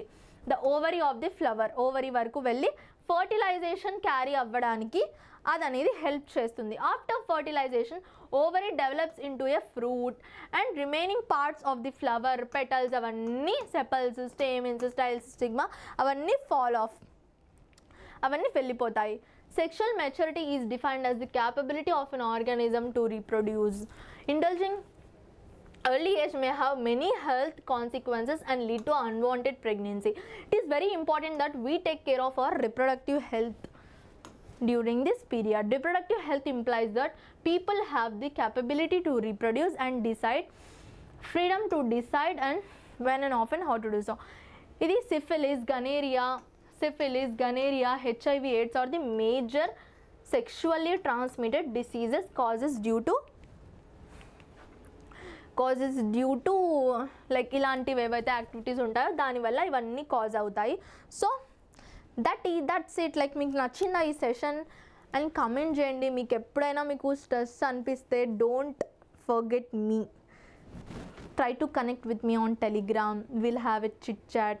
లైక్ మనం మాట్లాడుకుందాము. మీకు ఏదైనా స్ట్రెస్ అనిపిస్తే, మీకు ఏమైనా ఛాలెంజెస్ ఉన్నాయి అని అనిపిస్తే స్పీక్ విత్ మీ. ఎందుకంటే ఈ స్టేజ్లో మనం చాలా చాలా రాంగ్ డెసిషన్స్ అనేవి తీసేసుకుంటాము. సో మీకు ఏ ఛాలెంజ్ ఉన్నా, మీకు లైఫ్లో మీకు ఏదైనా అదే మెంటల్లీ ఆర్ ఎమోషనల్ మీకు సపోర్ట్ కావాలంటే ప్లీజ్ టెలిగ్రామ్ ఛానల్లో టెలిగ్రామ్లో కనెక్ట్ అవ్వండి. అండ్ ఫస్ట్ మా టెలిగ్రామ్ గ్రూప్ ఏదైతే ఉందో దాన్ని కూడా ఫాలో అవ్వండి. So that's it. This is your master teacher Sumya Shaikh signing off. Bye.